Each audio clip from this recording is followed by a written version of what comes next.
not just a joke at the expense of vote. Actually make sure that you go out, engage with your political system, and try to make some change. An important election coming up here at every level. We're moving on to the next set here, though, in the SPL. Sanguine to be taking on eUnited. I'm joined here on the desk by Mifflin. And Miff, if the people at home are not tired of us yet, they're going to have plenty of time now, because we're going to be bringing you all the information about this very next set. What are you expecting here from this one? I mean, Sanguine, I feel like, has been bouncing back lately. They've reclaimed their third place spot, and now they're a strong team, and eUnited has been slumping. This could potentially be one-sided.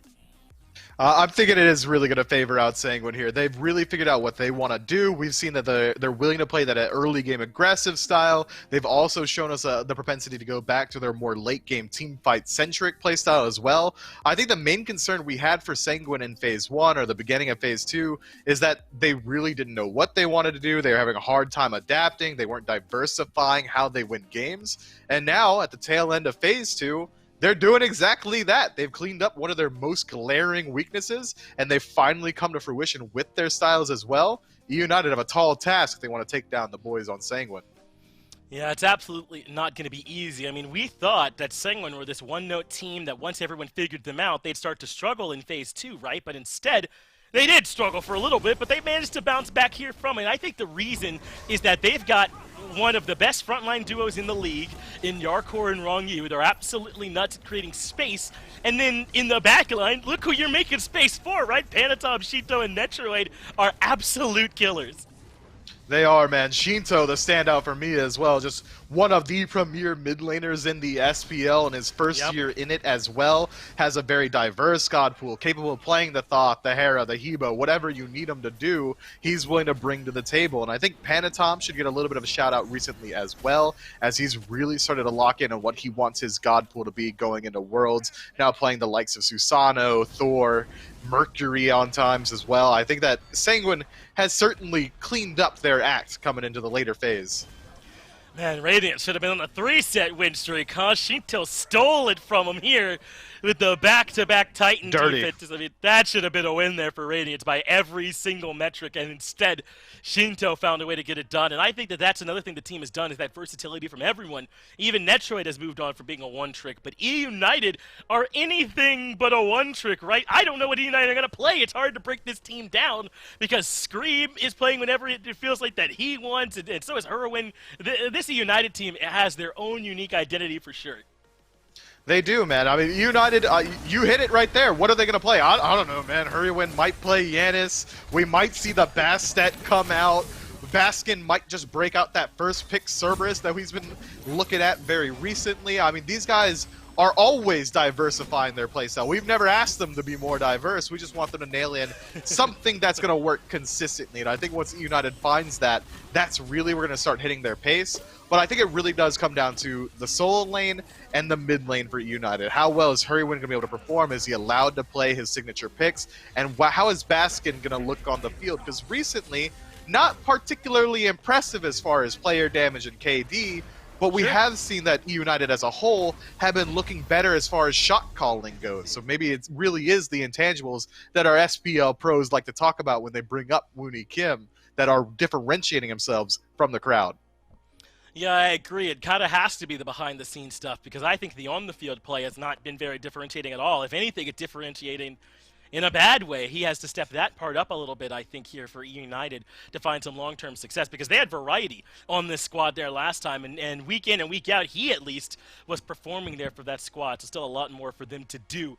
But eUnited in general still have a lot of stuff to figure out. I think the guy kind of in charge of leading all that is the coach, Cardiac, for him. He is the one that we sat down with for the pregame interview. Well, I'm here with Cardiac from eUnited. We don't often get to talk with the coaches, but I'm really excited for this one because you're going to be going up against Sanguine, but we'll get to that in a second. Realistically, I want to ask you, because things started out well after the swap, right? You have these roster changes, and then after a couple of sets going well, things started to trip up. So how's the team still feeling about these changes? I think we're still feeling fine. Yeah, a lot of people can say about like a honeymoon phase or whatever, but I think it was kind of almost the level of competition we were playing against too. If you look at our schedule, we played Sanguine, Obey, Renegades, I think we're pretty confident against those three teams, and then then we played SSG, Ghost, Radiance. So, I mean, not that we can't beat those teams at all, but the level of competition did kind of step up a little bit. There's definitely I think we're still, I think we're still feeling fine about the changes, though. Everyone's still in high spirits, and we are pretty confident about going forward. Awesome, and actually I think it's important because one of the things you had mentioned was that one of the teams that you beat in that kind of win streak you had was Sanguine. The last time you played was Week 8. You were able to beat them there. What do you think the key was in that set, and do you think that you're going to be able to bring that back today? It's hard to say because that was our first set as a team with this new roster. They probably didn't really know what to expect coming out of us, and Hurry was actually allowed to play Janice. So I don't know if that'll ever happen again. Again, please stop banning Janice. No. Yeah, I mean, I think a lot of things will be different. They're a whole different team. A lot of the meta has changed. But I'm still confident going into those matches. Sanguine are always a hard team. They're a unique team to play against. They have a unique style. So you have to keep that into consideration, but I'm still pretty confident going into this set. I've got one more question for you, and it's just because it's maybe the starlight of this set to me, and it's kind of weird. Normally we talk about junglers, we can talk about the supports, even the mid lane, but solo lane has been very big. Baskin has been a huge talking point since you guys have picked him up, but Yarkor has been almost essential for the wins for Sanguine. So what do you think the key is over there in solo lane to be able to get yourselves a W, specifically to help Baskin off, get to just a good start? Yeah, in recent sets, it seems like a lot of teams are kind of targeting out Baskin or maybe just putting like more focus on him. So we've talked about that as a team. There's been a lot of like early ganks and things like that have kind of tried to put him behind, so he doesn't have the impactfulness. But yeah, I agree. Yarkor is an amazing player. He's really showed up as of recent, and we're gonna just have to look to shut him down. Awesome, man. It sounds like you guys have a game plan. I'm really excited to see this one. I want to see some more eUnited wins out there, although I really do just want an exciting set, and I think you're going to be able to give it to us. So good luck in your games. Thanks for your time, man, and we'll talk to you later. Yeah, thank you, man. Hey, great to hear from Cardiac. We got some great coaches in the scene, and it also sounds like eUnited are confident over this next stretch that they'll be going over, but who knows? All the teams have been looking more difficult lately, so I think United have a difficult path ahead of them, starting right now with a resurging Sanguine Mifflin, who I don't know how you beat right now. This team is playing top to bottom really, really well. They are playing very well, and honestly, I'd tell you how to beat them, but maybe eUnited's listening in, so I don't want to give away those strategies just yet. But I think the strategy should be make sure Baskin is comfortable, make sure that he's able to play well in that lane, because you don't want him getting diffed by Yarkor, because Yarkor will rotate out and diff the rest of your team. He will. I wonder if Yarkor will end up with the Cthulhu. We'll have our chance to find out in those picks and bans. Let's hop into them for game number 1 and see exactly how this set is going to go. It looks like eUnited will be in the first pick spot. And this is interesting because you already heard them talking about the Cerberus. We talked about it a bit on the desk here already, too. eUnited are willing to pick that in that very first overall slot. So if Sanguine don't ban it and eUnited grab it, Sanguine might end up with a chance to grab 2 really valuable picks in response. Yeah, I agree. I think that eUnited should also prioritize making sure that they're comfortable inside of their duo lane, because I think that might be where the largest skill disparity is right now. Snoopy's been moving around roles pretty often recently, so he might struggle up against Netrioid. I think Rongyu is one of the premier supports in the league right now, and Gino just coming back into the SPL might struggle there as well. So I think that should be a concern for Sanguine going forward, or eUnited rather. Sanguine should be absolutely happy that they've got these legends out of their long lane. But eUnited seem like they're shifting up their ban phase just ever so slightly, targeting out the Hercules and the Hebo. After Persephone ban, Sanguine respond with the Emoja, Yanis, and the Cupid, much to the chagrin of eUnited. But it isn't going to be the Cthulhu first overall. Rom picked up. Yeah, they like to take this ROM, but I think these bans from eUnited actually speak volumes, right? I mean, consider the late-game team that Sanguine was, now Rongyu getting respect for his Hercules after these last couple of weeks of playing it.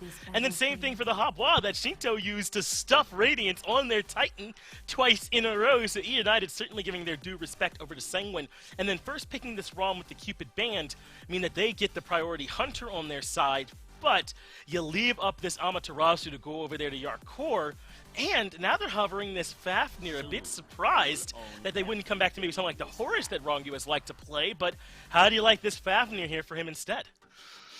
I'm not a huge fan of Fafnir in general, all right?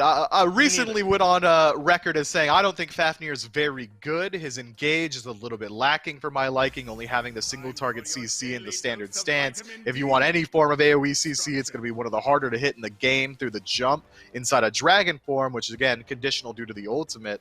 I think that maybe Horus would have been a better pick, or even a more traditional aggressive support. I might even just straight up prefer the Guan Yu. Why pick Fafnir when Sobek exists? But I'll hop off that soapbox, and instead we'll talk about this Ra and Thor getting picked up by eUnited. I think eUnited are coming away with a very strong draft here. We saw what Thor and Ra were able to do together in that last set with Ducky and Wolfie kind of Voltroning up to make sure that those ultimate combos lined up for them. It's pretty strong. I like it a lot. It is strong, and I think mentioning that Ducky played the Thor is good here because it could even still be a bit of a flex pick and go over there towards Baskin. Seems almost a little bit too normal for Scream to play, but he certainly could end up taking that Thor into the jungle. Now this Heimdall comes through here for Sanguine, and this is something that Netroid has flexed to in times when Jing Wei was taken off the table, or maybe there weren't some other strong hunters for him, and he's looked really strong on it. No longer that Jing Wei one trick that everyone called him back in Phase 1. I think that he could certainly bring plenty of potential out from this pick.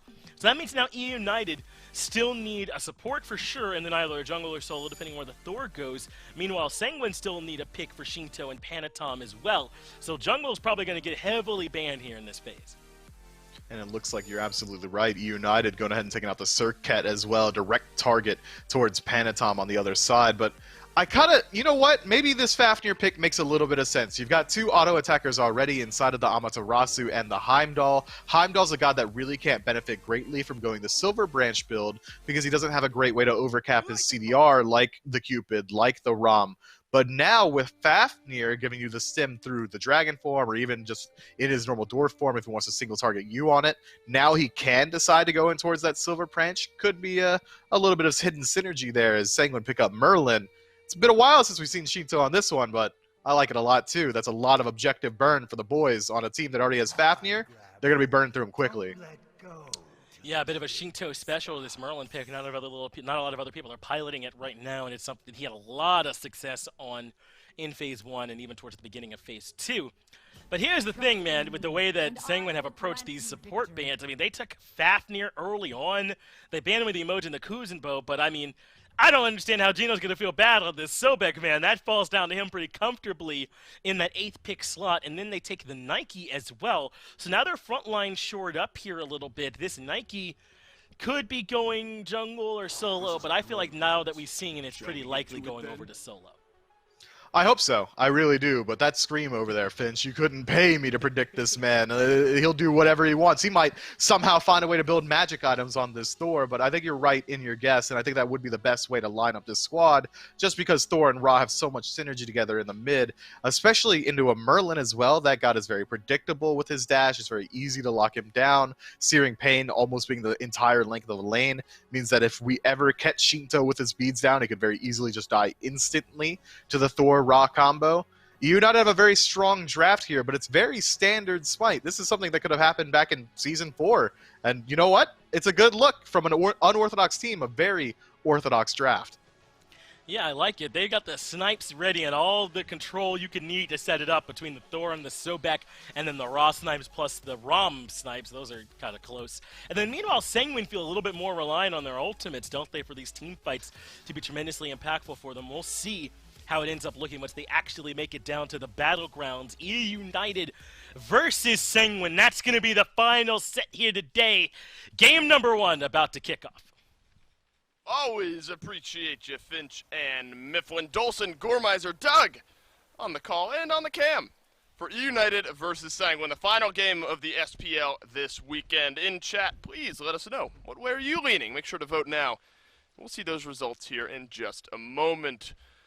Gore, this is a big game, I think, for both of these teams. Sanguine has started to heat up here recently. eUnited, hot when they first brought in Baskin, have fallen off here just a little bit over their last few sets. Very important, I think, for both squads to get a win today. Especially because you roll it back when they first made these changes, put Snoopy back in that carry position, picked up Gino and Baskin. Sanguine was the first team they beat in that three-set streak that they then established. And granted, that was also at a time where we were kind of questioning what Sanguine was doing. I mean, they seemed to fall and falter in those few weeks as well. So maybe it was an opening for eUnited, and they were just playing well enough that week to make sure that it went their way. But it was a 2-1, so it still goes 3 games. It still showcases that they're close. And when I come into this one, I look at Panatom on Susano, I look at Yarkor on Amaterasu, Shinto's here on Merlin. Like, at least in those 3 picks, Sanguine have such insane comfort and power that I'd be scared for anybody in the league, let alone eUnited. And you look at Wrong-U, I mean, this Fafnir pick is obviously strong, but definitely something, you know, we've seen some other supports in the league start to play as well. He's got some great coerce targets later on in the game. Yarkor, Panatom, Netrioid, fantastic. That ability hits. Look at this from Gino. Follows Netrioid through the crystal beads used. Beads, maybe enough. The body blocks from Wrong-U cannot delay the damage from Gino. And eUnited will grab first blood despite chat voting 34-66 against it.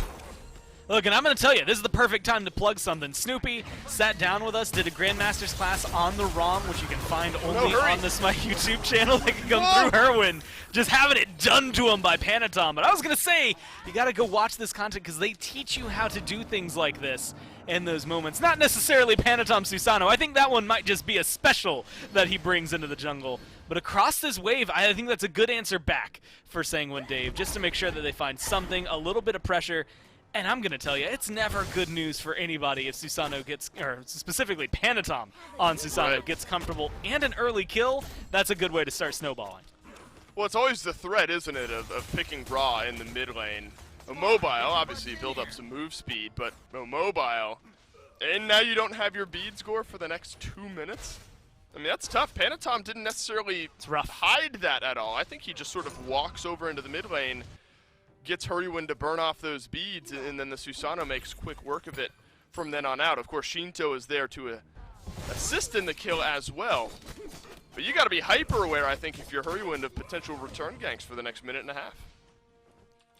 And, I mean, it's so easy, I think, to be able to get back in there because you're Susano, right? You have mobility like crazy to close the gap and literally a way to pull this Ra back in. Yes, he's got the cleanse to slows, but you're not really caring about that, right? You're locking him down. The movement speed in his passive can only get him so far, and he's only got tier 1 boots, so he's not really going to be able to run away. And I think that opens Panatom, like you said, for some easy ganks over there. And unsurprising is Hurrywin just sitting under the tower knowing that he is under threat at any moment. Look at all this pressure that Sanguine have already built up in the mid lane. That's going to allow Shinto and Panatom to invade the red. They won't stick around to pick up the red, but they will deny that gold and XP. Unfortunate as well, because Gino and Snoopy were there to poke their head around the corner, so just wasting a little bit of that time as well. Love the call there, Gore. I mean, Panatom and Shinto realize they might have some of this early pressure, at least until Scream reaches level 5. So why not poke your head around the corner and steal away some gold? I'm really curious about a lot of things that they have going on here for specifically Sanguine. And it's specifically specifically twice, the duo lane that kind of comes into question here. They've picked Heimdall a few times, although it's definitely not been like a big favorite for Netrioid, right, when it comes through. But this is the first time we've seen Wrong-U on Fafnir, and I will admit, I've gotten to the point where, at least in my mind, Wrong-U can almost do no harm, right? Give him whatever he wants, because if he's going to be comfortable with it, I think it's going to be good. But this is definitely a pick that we've seen Jake, specifically on Renegades, carry a lot of games with, have a lot of impact with, and a few other supports that have been able to showcase the same, but almost always, if I see this in the lineup, I'm thinking I'm in a Renegades game looking at it. So Wrong-U, I'm wondering how well it's going to mesh with his style. You have to watch the hammers and the setup he's going to be able to bring. I think it gives Sanguine a lot of opportunities and a lot of control, but at the same time, he can very easily disappear into the background if he doesn't get anything done. Well, there are a couple hammers we have to be on the lookout for in this game, Gore. Scream, of course, having one of them, maybe the most important one. He will attempt to catch out Yarkor here on his way over to the solo lane. Panatom finds Hurrywind as well. Sustain, paying off in dividends for eUnited. Searing Pain flies through, but the only pain Hurrywind feels is from Panatom as the Susano now puts him down for the second time this game. Gino is at half HP. Might have the dash here shortly, and he will, and that'll all but confirm his escape unless Panatom wants to go further. There's a blue buff invade now happening. Pulled back in is Baskin. He'll at least pick up his blue, jump over the wall, but Panatom's there on the follow-up. The hammer from range from Rongyu will confirm the kill here. Sanguine all across the map picking up kills, and the tower won't finalize the kill either. Sanguine, they get 2. All right, I don't even know where to start. Mainly Rongyu timer being on his favor and in his favor there. Just one more tick inside that tower and a shot's about to come out. If he is in there even slightly longer, he is dead, and that's at least one return kill there for eUnited. Luckily for him, he's able to step out just in time, even without that leap, to make sure he gets away. But also good on Panatom, good on Rongyu for the way that they kind of loop around and box in eUnited, knowing that Baskin has that jump available, making sure that it's kind of a no-win scenario. Let's say you go over the wall, well, I'm going to teleport to you, and also my support's just sitting there waiting for you to do so. We're going to lock you down no matter what, and I think that's just a great call from Sanguine altogether. Showcases where their mindset is, but more or less, it showcases the communication that this team has. And that, again, is scary. When they start firing on all cylinders, we've seen Sanguine be one of the deadliest teams in the league because of that. I mean, they dominated the first phase. Baskin attempts successfully granted an invade over into the Sanguine jungle, but has to use his ultimate, his blink, and his leap to escape there. Panatom just sort of pulls him in and does enough damage, and now the Nike is going to have to go back. That opens up the door for Yarkor to carve out a little bit of a lead here over in that solo lane.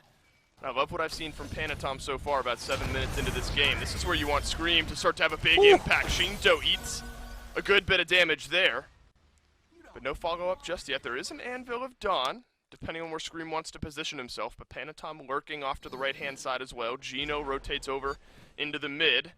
It's going to be a defensive hammer, but Panatom is having none of that. Anvil of Dawn will allow Scream to escape for the time being. Where does he choose to land down? Well, it's over by Shinto, who was being looked at by Gino, but everyone survives for the time being.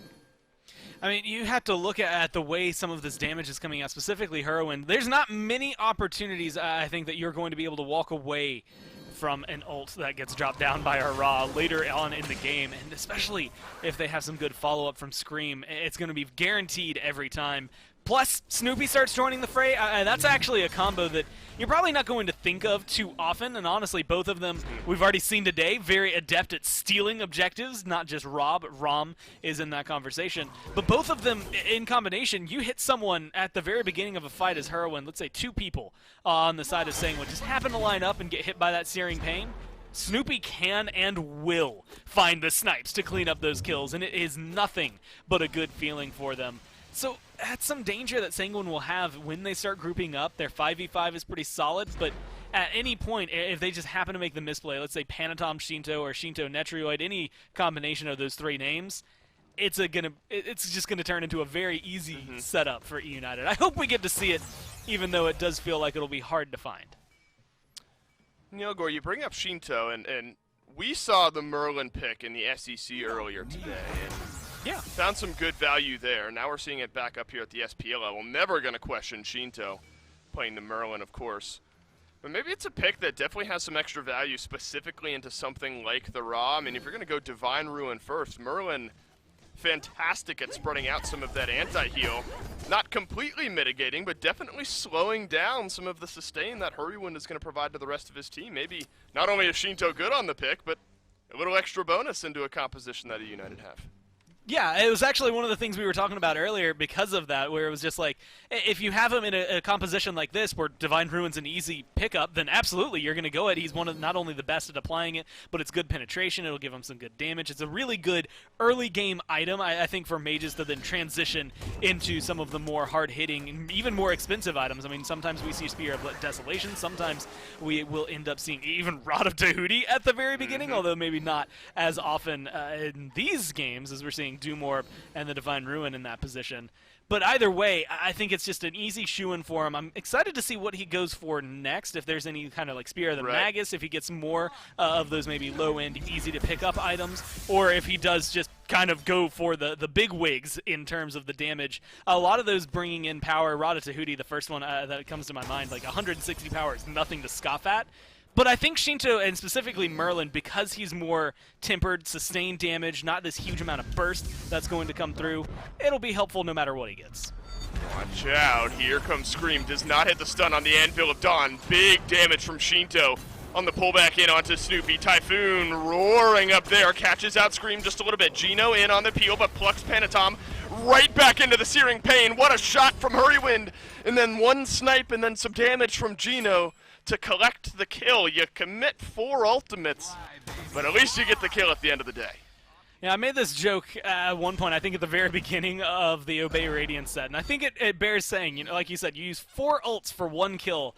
And look, Dave, sometimes you just need them to be really dead. You know what I mean? Like, not just regular dead, not just the normal respawn. You need them to know how badly your team wanted it. But also, I feel like that could be a little bit of a confidence booster. If I'm Panatom, they had to use 4 ults to kill me. I don't care anymore that I died because they had to invest so much. So there should be some big windows of opportunity for Sanguine to maybe find something in the next few minutes, especially now that he has his speed buff. An easy pluck onto Hurlwind, Beads, and Aegis available now, so maybe you can burn some of those. The biggest downside is that now he's 1 level behind Scream. He's 3 levels behind Hurlwind, so trying to get those ganks might not be as easy here for Panatom.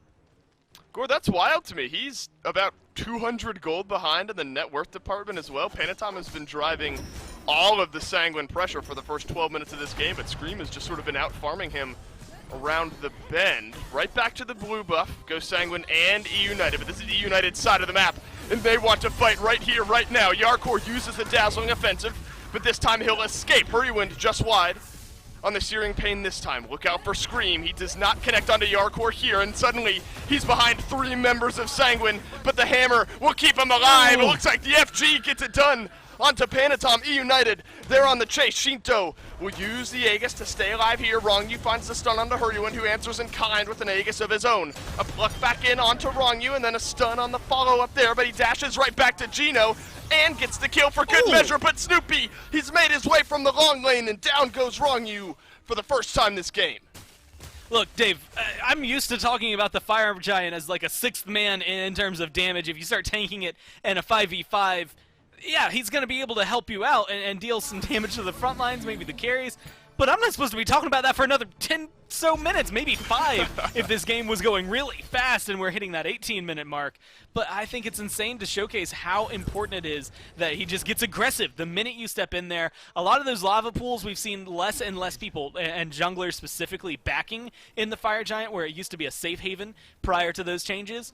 But also, you have to keep it in mind, the longer you're in that pit, even if you're just running away, the more likely it is he's going to throw something out of there. That's just unfortunate, I think, for Sanguine that pathing ends up leading towards that way. It gets Hurlwind to kill as well, and now he's got that Lotus Crown online, a little protections when it comes down with that healing. Very good for the middle of the fight, especially in a moment like this. Everyone's going to get a little bit of extra. They can try to take this Gold Fury.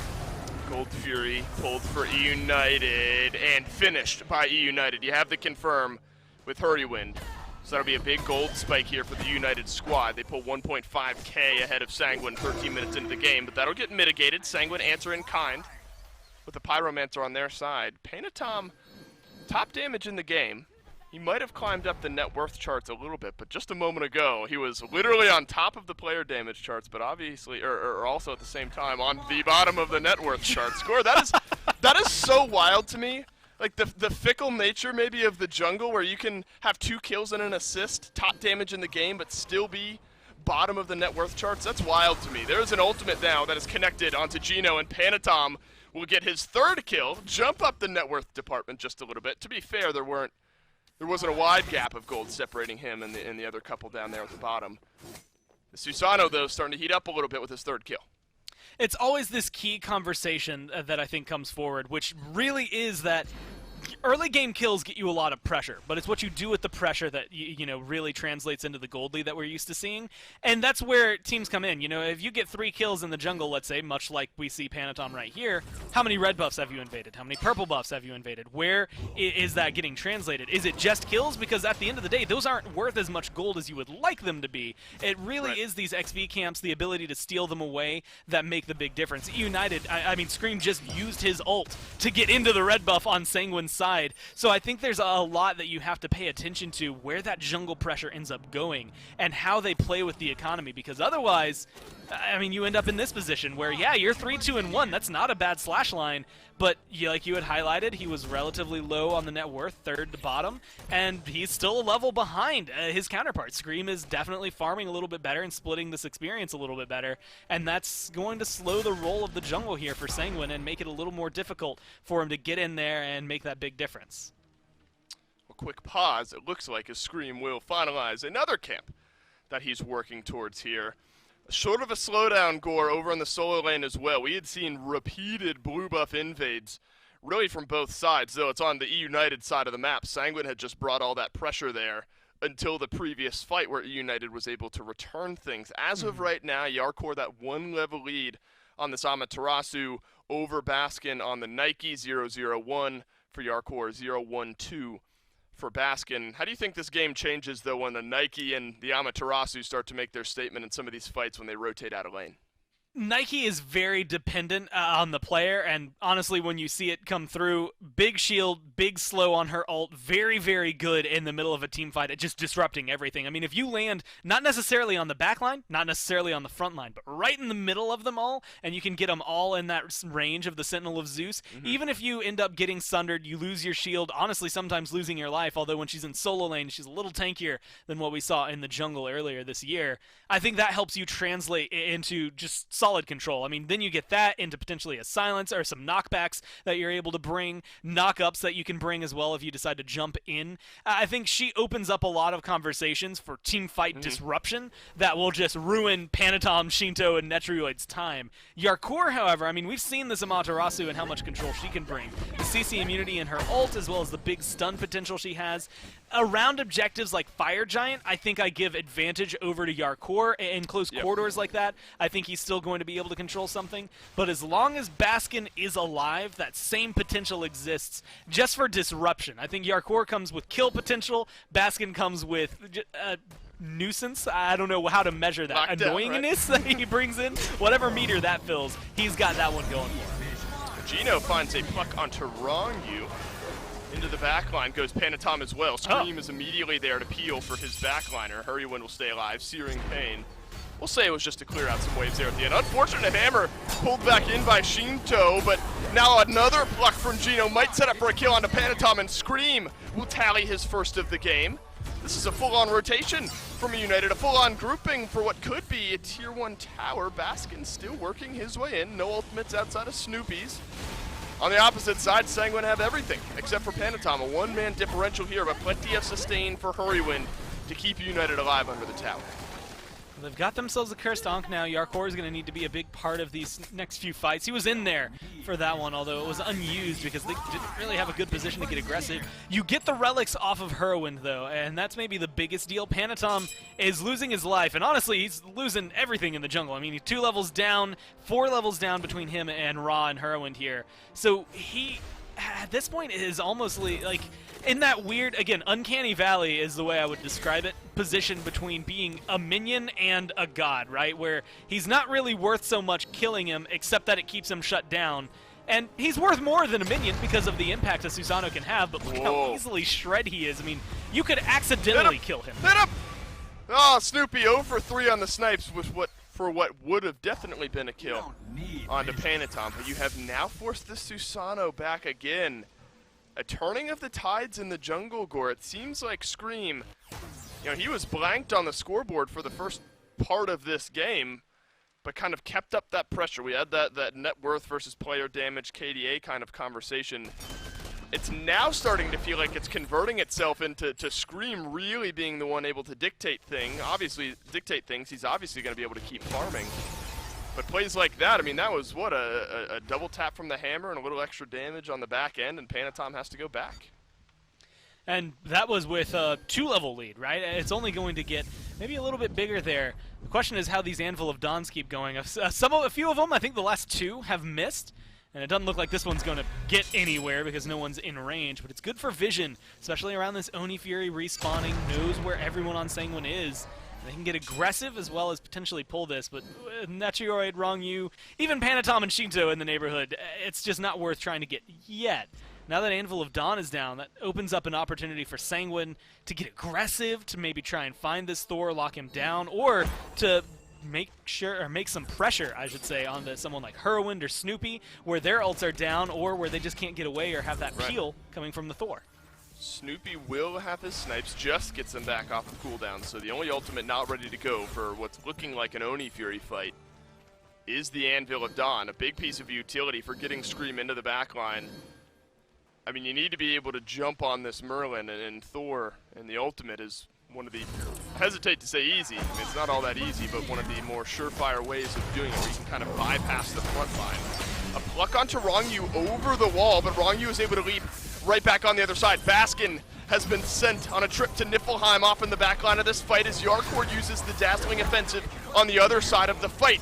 Big damage in onto Sanguine here. The snipes from Snoopy nearly get Panatom, and instead it's Netrioid. He stays alive long enough to kill off Baskin. Immediately traded out, though, by Scream.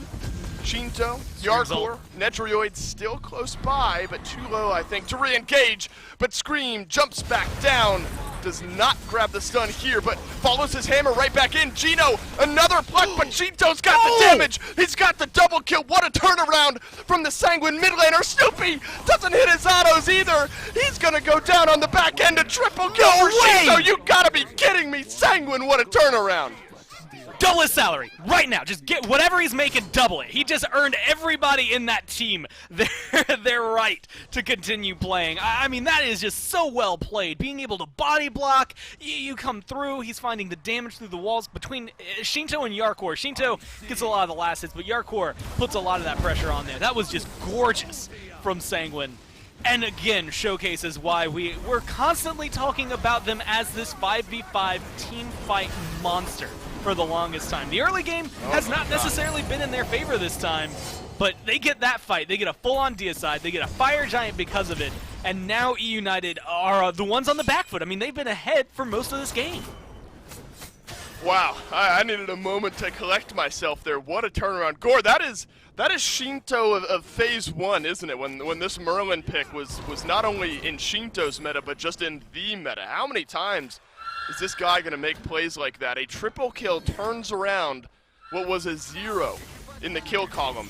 It pivots him 2 levels ahead of Hurriwind in the mid lane after Hurriwind had a bit of a resurgence. Now we'll return to the Oni Fury that was never fully confirmed, and this time it will be for Sanguine. That just grants them a 2,000 gold lead, and that I think shines a light on how eUnited were in control of things up to this point. Gore, all 6 towers on the map still as well. This is going to be a brutal 3 minutes for eUnited to defend.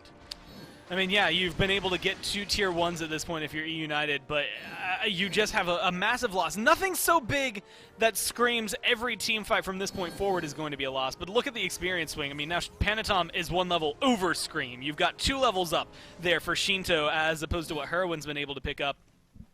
Yeah, supports are maybe trailing behind here for Rongyu, but you don't care where his levels are. He's level 12, which means at some point, ideally, he's going to replace that Vision Relic with something else. A Sunder could maybe come through to help deal with Baskin, but whatever they pick up in that scenario, it's only going to be net beneficial. It's weird to think, but it's only more positive for Sanguine from here. They're going to get gold from these towers. Maybe another fight if United don't play too carefully. That is a 2,000 damage lead for Shinto.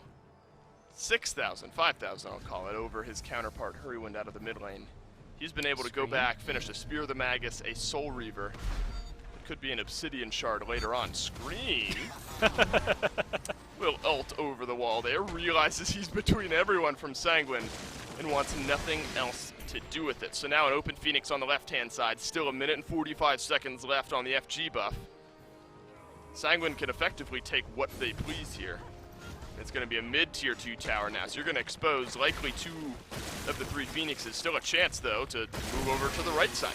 Methodical, clean, easy as you like from Sanguine, and really opening up this eUnited base. And Gore, I'm not sure there is a response for United at this point. I don't think you sell out and risk making the game worse or potentially ending over your towers. No, defending a tier 2 at this point, especially after the way that last fight went around the Unifury, you don't necessarily want to get aggressive against them. You could maybe try to find some poke. If they weren't 5-man grouped right here, I wouldn't mind if Baskin maybe went in and slapped someone around. But with 5 people there, it's too much. They still have a minute left, and the coerce coming down from Rongyu now. They're going to put pressure on this Phoenix. eUnited have to make a stance here. Baskin's in behind. He might have found a route in onto Shinto. That's a big Sentinel of Zeus to slow down Sanguine, who immediately retreat from the rest of the fight. Nike doing work here. Snipes down from Snoopy will not complete the kill, nor will the one from Hurrywind. You have saved your right side Phoenix for the time being. And maybe now you just Pyromancer go back, realizing that the FG is back up in the next minute and a half. Yeah, you only have 30 seconds left. Look, they just wiped 6 towers. They have $1 million in their pocket, what should feel like it when they get to go back. Because look at that golden hand. The lowest is 2,600 that they're going to be spending. And by the way, Rongyu still doesn't have that second relic. He was under level 12 when all of that started, right before the Unifury, and now he's level 15. So this is where we'll get to see what he's picking up in that engagement. But all of the items that are coming online, it's scary to think with Fire Giant going away, you're still going to get Sanguine more powerful now with the 7,000 gold lead coming into the next fight. He gets that Sunder as well, so that play that Baskin just made, it's not going to be done anywhere near as easily. You can wait behind, you can sneak into the backline as much as you want. That slow will still be oppressive, but the shield is going to disappear, and that makes you more susceptible. That's where the issues with Nike come in. Granted, I said this earlier, and I think it is worth repeating. Because he's in the solo lane, you have to look at his build. He's got way more protections than if you were playing Nike in the jungle like we've seen in the past. He's got way more survivability than a Nike in the jungle. And so losing that shield isn't the end of the world. It just means you're a little more susceptible to that death. It does still mean that you're, in danger, but you have a little bit of wiggle room to work with. And with a leap to be able to get you out, I think he's still going to be safe enough. Well, there might be a bit of a dance around the FG here, but Gore, look at Hurduin's build. He's gone Lotus Crowned. Rod as Clepius. We don't often see that one, but we'll boost a little bit of their healing. Maybe this eUnited team feels like they need more sustain out of this Ra. They're using it a lot more aggressively, considering that he already has the Lotus Crown, right? So you're getting protections in the middle of the fight. You're wanting to heal in combat with this. Then you're going to be getting a little bit more healing, which is going to counteract some of the effects, right? You're going to get a little more healing even if you have Divine Ruin applied against you. Cursed Ankh is maybe going to eat a little bit out of there. 100% healing, even if you have anything to fight back against that, it's not going to help too much. So as long as Yarkor has that relic up, there's a good window for Sanguine to get aggressive, but otherwise it's just going to top them off faster. Go back to the Phoenix defense. You have to back off. You're safe because you have the 6th man that is the Phoenix, and Sanguine don't have anywhere near the sustain, even with a Fire Giant buff, to try and jump into that compared to what this Ra is going to be pumping out. Downside of Raw heal that always comes through, though, is that you have to group up, and Shinto will eat that up. He loves if you're standing all next to each other. So Hurrywind, as well as eUnited as a whole, need to be very careful where this ult is placed in terms of how close it is to Sanguine's front line, as well as how many people are trying to heal at any given time. Sanguine move right back over to the FG here. eUnited are in as a response. Scream a little bit further behind, but has the ultimate if he needs to make up some ground. Panatom just clearing out the wave on the right-hand side. Pulled off of the FG now. Just seeing what the response is. That's just a couple of ticks from one ability from Shinto, and Baskin loses just shy of a third of his health bar. Mob Shard, Soul Reaver, and some pen items will do that to you, I suppose. They're going to separate this one, Gore. Come on. Not wanting to force things, though. eUnited, quick on the response. Baskin right back up to full HP. We'll see if Sanguine commit to this or pull off yet again, and it looks like they will slow down once more. And if you were ever wondering, especially after the mage pin changes happen, hunter pin changes as well, where those, percentage pin items come in versus the flat pin, because you've got Divine Ruin, you've got Spear of the Maggots, that's going to help against like Snoopy, Scream, Hurrywind. The percent pin is for Baskin and Gino. Scream drops down, but the Anvil of Dawn again onto nobody. Gino, though, has gotten a kill onto Panatom. Here comes Shinto. fresh off a big play. 4 kills now in his back pocket. Nobody has touched the Merlin in this fight. Baskin will leap away, but not far enough, and Neptrioid will collect. Fire Giant being looked at by Sanguine. Hurrywind, Gino, Snoopy. Still have some damage, but no snipes to try to steal it away. You're going to have to fight in if you want to contest against this one, and Gormizer, they do not. Sanguine, they'll pull 2 kills and a Fire Giant on the back end.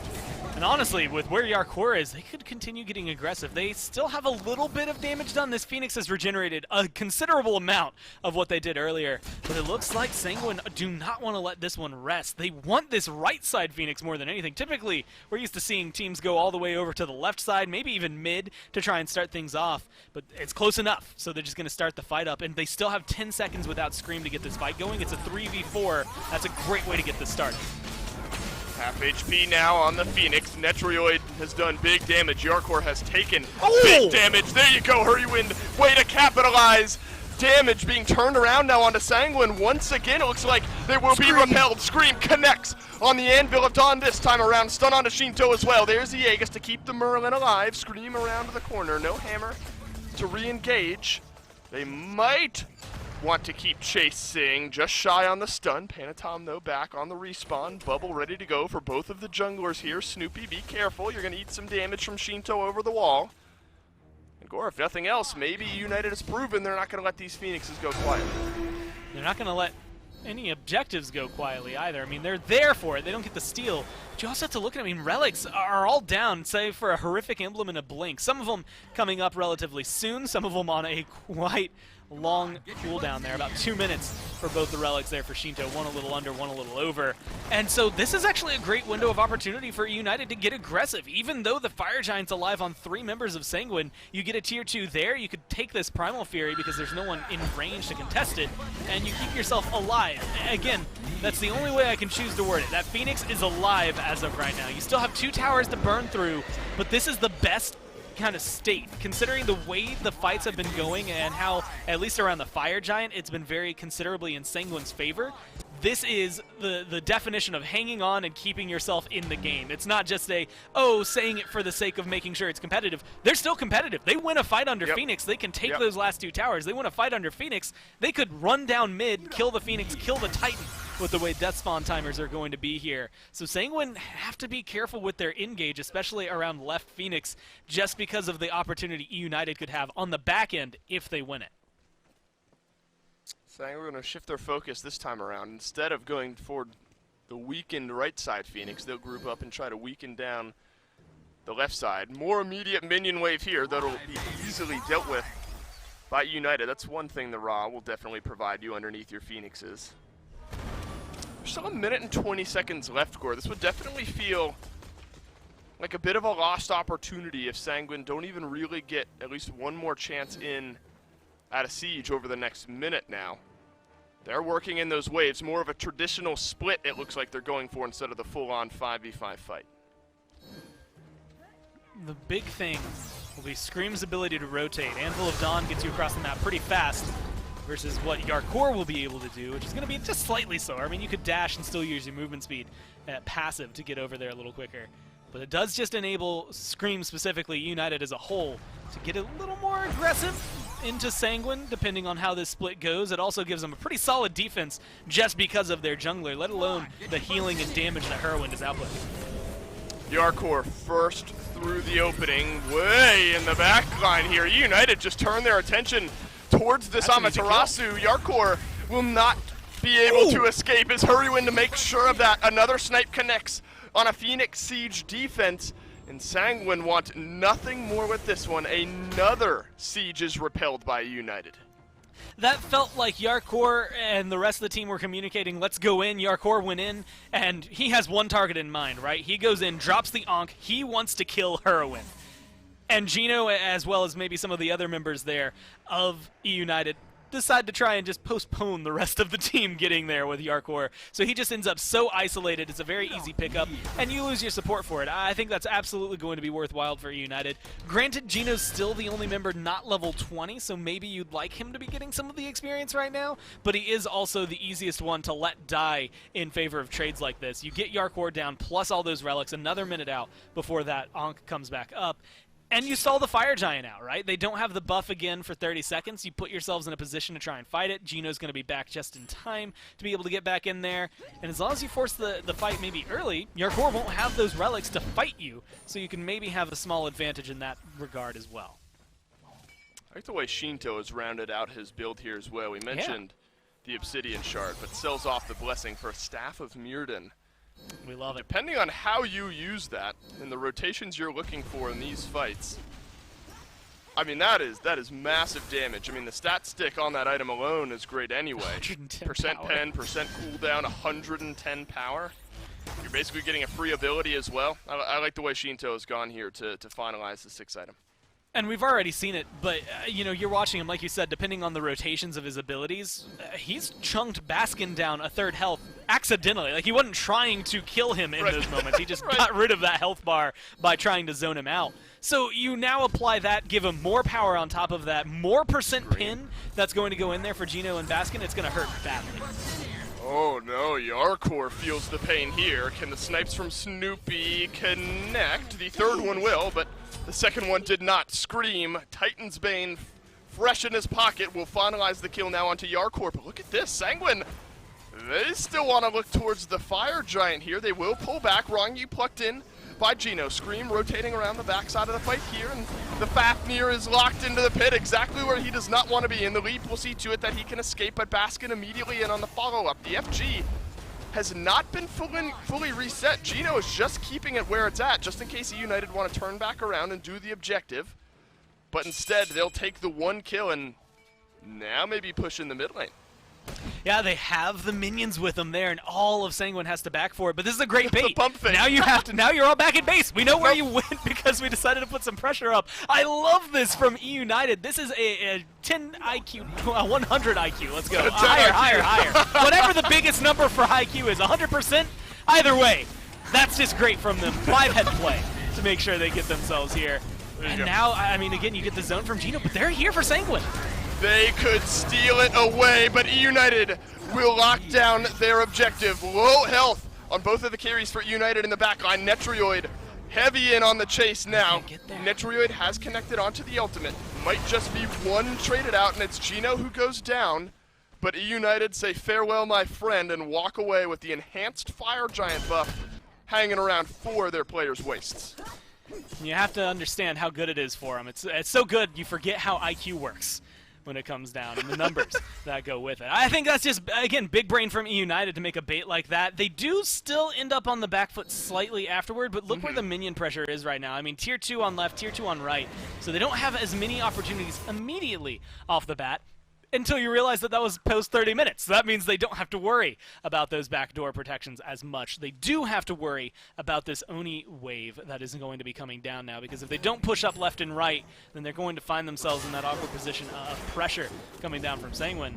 And this is even more awkward. They're setting up for a defense around their Phoenixes right now. And instead of pushing, Sanguine are also in their base, so really nothing is coming out. I think they saw the Fury and they kind of expected Sanguine to get aggressive, especially with the wave presence they have. But nothing's coming out of it. And honestly, fighting into a Fire Giant team that's already defended the Phoenixes from you when they didn't have Fire Giant, that's going to be difficult. I don't know if Sanguine want to get aggressive into this. I don't know if either team do. There are the Oni waves. Maybe gives the Chaos side a little bit more pushing power. Gore, it's always hard, I think, to look at what needs to be adjusted. But Sanguine have had, purely based on towers and exposed Phoenixes, more map control in this game, and still stands true. There's only 1 exposed Phoenix for Sanguine. Scream will have to use his ultimate to stay alive. Go back in. Yarkor's alone. Yeah, I'm wondering what he's looking to do here. He'll rejoin the rest of his team. Sanguine now maybe have an opening onto an exposed Phoenix. And they don't have to worry about Scream getting to the backline. Coerce is going to be good at helping try to melt this. But, Dave, they've gone for this Phoenix 2 times already. This is the 3rd time, and it hasn't worked yet. Whoa! Gino looks for the pluck and only finds death on the other end of that ability. Baskin locked in just the same. Netrioid sends him into the atmosphere, and he'll crash back down and leap away and stay alive. Snoopy snipes Netrioid in the backline. A big pullback from eUnited. Are we doing this again? Are Sanguine going to have to back away again? And it looks like they might. Look, this right-hand Phoenix is cursed. Sanguine, stop going for it. At this point, left is cursed, right is cursed. Just go for mid like next time. I think it's got the only good luck possible left in this game for them. And we get to see, I had highlighted it earlier saying I hope we got to see it. But that was the perfect example. hi-rez hits a long-range snipe. No one else is really there to confirm it, and then Snoopy goes up in the skies to make sure that Netroid can't stay anywhere nearby. That alone kills any sort of Phoenix siege on the side of Sanguine. Now Scream, again, this is maybe going to give him some vision, not really going to give him any setup. He could steal a red buff if he wants to. But for the most part, it's just going to showcase that they have the ability to get aggressive and do something with this Fire Giant. They only have 40 seconds left with it, and they haven't gotten either of the 2 towers that were still standing. So ideally, they get some gold in their pockets, and that would ultimately start to level up this gold lead, or level out this gold lead. All right, no Hunter for Sanguine means an easier time sieging down. United will take full advantage here. What a long time ago it feels like Shinto's miraculous turnaround was, huh? I mean, it seems like forever ago, and it felt like the game was just sort of going to finish there.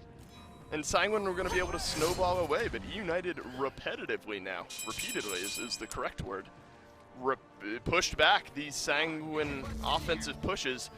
At some point, though, Gore, if you're eUnited, maybe you're just hoping that Sanguine keep pushing in and you're able to keep getting these big kills. Yeah. At some point, you've got to be the one putting a little bit more force onto the Sanguine side of the map. Maybe it's an FG fight, maybe, you know, something over here on the right-hand side. Or maybe you truly can just defend over and over and over again, and eventually you get a clean enough fight that's your route into finishing the game. Yeah, it's the weird concept where you can't win from defending constantly unless it is a massive wipe, right? Because it's going to take so much time to go from base side to base side. We used to see eUnited have things like Yanis when it wasn't banned away from hi-rez perpetually, where they would actually end up using the ult to traverse that map, and it would give them so much of a map span in the blink of an eye, essentially, that they would be able to defend at their base or take a fight on left Phoenix and then end up either on the other side of the map or at right Phoenix, wherever they needed to be, right? But now, even with move speed, they're going to get caught out, and it's going to take a while to traverse that. Well, Gino hits the pluck, but does not immediately die this time. Win for eUnited, I would say. Nothing burned on either side. Full strength on ultimates, actives, all of that, going into this next Fire Giant fight. Something about today in 35-plus minute games. I'll tell you what, eUnited and Sanguine have drawn this one out. We are right back to even, all things considered. No relics on any of the builds here, just a few boots waiting to be sold off. Looking for Scream. Oh, it was not the Anvil of Dawn, it was just his normal old hammer. I thought he was looking for something there, he wasn't. Now he is. Now he is, though. And up to the sky he goes, and down onto Yarkor. He arrives, Snoopy gets that one, and no more solo laner for Sanguine, but Sanguine still poking and prodding for a fight. Get your butts in here. And the United are leaving. We're sustaining. We're sustaining. We're not fully leaving before we go back to the Fire Giant. I was concerned. I mean, look, at this point, Yarkor, you know, he's been caught out a few times like that. The last time it happened, it led to this same kind of numbers advantage in favor of eUnited. They can start it up. Panatom's on the other side of the world, and he's not going to be able to make it over here in time. So, for the most part, you're in a 3v5. You can get aggressive here as eUnited and be very happy with the results. Combo from hi-rez misses. Netroid has connected with his ultimate here. Rongyu left alone on the front. Some big damage pouring in from the back line of eUnited as another pluck connects onto this Fafnir. Panatom has finally joined the fight. Scream could be an opportunity for a big Anvil of Dawn. It's a flicker away, or a dash away rather, from Panatom. Right back into the sustain from his mid laner. Yarkor still 5 seconds away, and now we start the Fire Giant dance all over again. Rongyu, half HP. Gino moves forward, stunned down, lurking in the waters, but a jump away from Rongyu and another snipe from hi-rez. Won't be the finalizing piece of damage onto Rongyu, and the FG has been delayed once more. I can't tell if I'm overestimating eUnited or underestimating Sanguine in a lot of these fights. It feels like they should have had an advantage throughout all of that, but Sanguine do a brilliant job just, again, bouncing them off. They buy enough time for Panatom to rotate over. I thought he was nowhere near that fight, and there was no way he was going to make it in time to make a big difference. He would have to look for like a Fire Giant steal or something after his team was dead. but they just buy themselves time, and I think that's Netroid, his ult specifically, making sure that Baskin isn't a part of these fights, makes it a little too difficult for the rest of eUnited to stay aggressive. And the damage output from Shinto, I mean, he's 4-0-10. Granted, most of those were, a triple kill that he got, what would you say, 20 minutes ago at this point? And so maybe he's not been the most impactful in the last few minutes. But realistically, the damage numbers that he's still putting out, he's 13,000 ahead of anybody else, and the next person's on his team. So you have to imagine that they're just controlling United strictly through that. You're forced to fall back and heal under Hurrywin, and then you're dealing with Divine Ruin at that point, which is causing you too much trouble. At this point, you have to figure out you're in. I think Sanguine have the better damage in the fight, even if they don't have the same engage. If Yarkor can manage to get aggressive without getting melted before his team can join the fight, I think Sanguine can win it. Gore, it feels like, I mean, both frontliners that are often, I guess all three. Gino, we've seen how much damage Shinto and Netroid can put onto him. Same for Yarkor and Rongyu if Gino is the one who's hitting the pluck into the rest of eUnited. We had this conversation one of these times we were casting one of these games. The slowest dance, I forgot what it was. We'll have to look it up while the Fire Giant has started again. Scream, Anvil of Dawn. Searching, poking, prodding, nothing will come of it here, so now a big engage tool down from eUnited, and Sanguine will be the ones to push right back through. Gore, I'm getting sweaty over here. This is intense. Neither team wants to commit to anything. This is, this is one of those moments, if this was the eUnited roster that this phase started with, or anything before Week 8, when they made that change, this game was done when Shinto got that triple kill, right? I mean, it was over at that point. This is giving me hope for what this team has to offer. This is why they made those changes. The first couple of games, they won those sets, but, Sanguine, they were already looking a little iffy at that point. You had to question mark it, then they had Obey, and then what was the next one? Renegades, right? And then when they finally met someone like Space Station, it was still a 2-0. This is what you need to see out of this eUnited core to give you hope, because this was a change not made for the immediate. It wasn't made for weeks 8, 9, and 10. It wasn't even made here for week 13. It was made for Worlds, and they're doing a good job with it. Scream has to deal with the minions on the left-hand side of the map. Is this the opening we've been looking for? Remember, he has his ultimate, so the gap close makes more sense maybe to send the Thor over to rotate back in. He's right back into position. Panatom mirroring, but only one of the junglers is in behind the enemy team. I'm not sure. United know that Panatom is lurking here. Scream, he's gone up to the sky. Gino has taken just a little bit of damage. Scream, he's found Netroid. Both actives used by the Sanguine Hunter. Snipes down from Snoopy. Won't result in any kills this time. Here's a dazzling offensive. Two-man stun. Big knock-up from Panatom onto the eUnited roster. Snoopy, though, trades out a 1-for-1 as Rongyu had one as well. Yarkor stuns down onto 3. That's a big mantle stun, but it's not enough this time around. Baskin will finally get rid of Shinto. eUnited, they clean up 3 and the other 2 limping away. That should be the window of opportunity, but look how low Snoopy is. Yes, you're going to have some healing, and this is where that Rod of Asclepius you had highlighted earlier is going to come in handy. Look at that healing. Snoopy right back into it. A little bit of lifesteal for himself as well to make sure he gets topped off. Phoenix absolutely going to go down. I mean, they have 40 seconds without most members of Sanguine. They should put the pressure on. They don't want the FG. We'll see how they respond after this Phoenix. That'll be the telltale sign. Gino still alive. Plenty tanky enough. It's Yarkor. No ultimate. Netroid. No ultimate. Yarkor goes into the back, but now he is a bit split out from the rest of this fight. Netroid does not have the actives to stay alive. It's a double stun, though, onto Hurrywin, onto Snoopy as well. Titan returns back to his room. Still full HP here, but look at this. Hurrywin is just going to top off those health bars. 15 seconds. Good eye there, Gormizer, onto Rongyu. And it looks like that'll be enough for United, and they will leave. One Phoenix down, Fire Giant still alive. They should, and that's a very heavy should, still have the pressure in order to get a Fire Giant. But even still, that's iffy for me to say, right? And I like risky plays, so that is something I think that they lose out on. I think the only option for you is to try and get aggressive there. If Yarkor doesn't have his ult timer coming up right when it does, then you're easily able to walk into that base and cause a lot of trouble. Still, you have control of the map, and you've showcased the strength you have. One Phoenix already taken down, one still exposed. Dave, there's still a tier 2 tower over there and right, and it's easy to forget about. It's not going to exist very long if eUnited at any point turn their attention over there. But this is getting to the phase of the game, especially with these timers. 3 kills should be a death sentence unless you are Sanguine, the team who just seems to be so adept at Titan defenses. They did it so much to Radiance the other day. They do it slightly here to eUnited. I mean, if you get any more of these in a single week, I think we legally have to say that 4 members of Sanguine have to be dead for anyone to enter the base. Otherwise, it's just not fair. I suppose there's a world where, you know, Netrioid didn't have his Aegis and beads on that defense, and Hurrywind hit him with almost the entire kit. Maybe there's a world where if Netrioid dies, that is really the go button there to go in and try to end the game. But there's enough of a threat from a late game Heimdall and an Amaterasu and a Fafnir that was about 10 seconds away to keep eUnited second guessing. This FG has got to be getting frustrated as well. He's hoping somebody will attack him at some point, but nobody has. Sanguine now over in the mid lane of all places, being jumped on. I wish there was a shrug animation, like a, come on guys, what are we doing? He's trying to fight. He's just standing there, so stop trying to hit me and hit me, come on! Right. Right, I mean, at some point. Right, and he's so frustrated, he's just going to toss some idle shots over towards Wrong You. Of course, this is our second 50-minute game today, huh?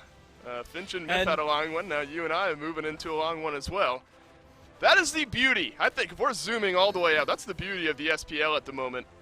Sanguine towards the top, eUnited towards the bottom. Any one of these teams can take another, not only into a long individual game, but lengthen out these sets. We still have at least one more game after this as well. Today has been nuts as far as SMITE goes. Let's see if this fight might put the cap on the 50-minute game. Scream looking for Panatom, but will not pop the bubble. He'll have to leave, and Panatom will not be successful in returning the favor onto Scream. And that engage might be it. eUnited might not be willing to go back in, though they might have to. Sanguine poking some damage down at the FG, but they will walk away once again. With Raw Snipe available, any sort of steal potential is available. Hurrywind has to be taken down to make him feel confident. Yarkor's almost dead. Oh, Yarkor's been stunned in, but the wall separates out the rest of the fight. Panatom knocks up a couple members of eUnited in the backline. Shinto, he's been allowed to free cast here, and Baskin learns that the hard way. A wall will allow eUnited to leave, and maybe one kill onto Baskin is the opening for Sanguine to look at the enhanced Fire Giant. But eUnited have not left. They have sustained with Hurrywind.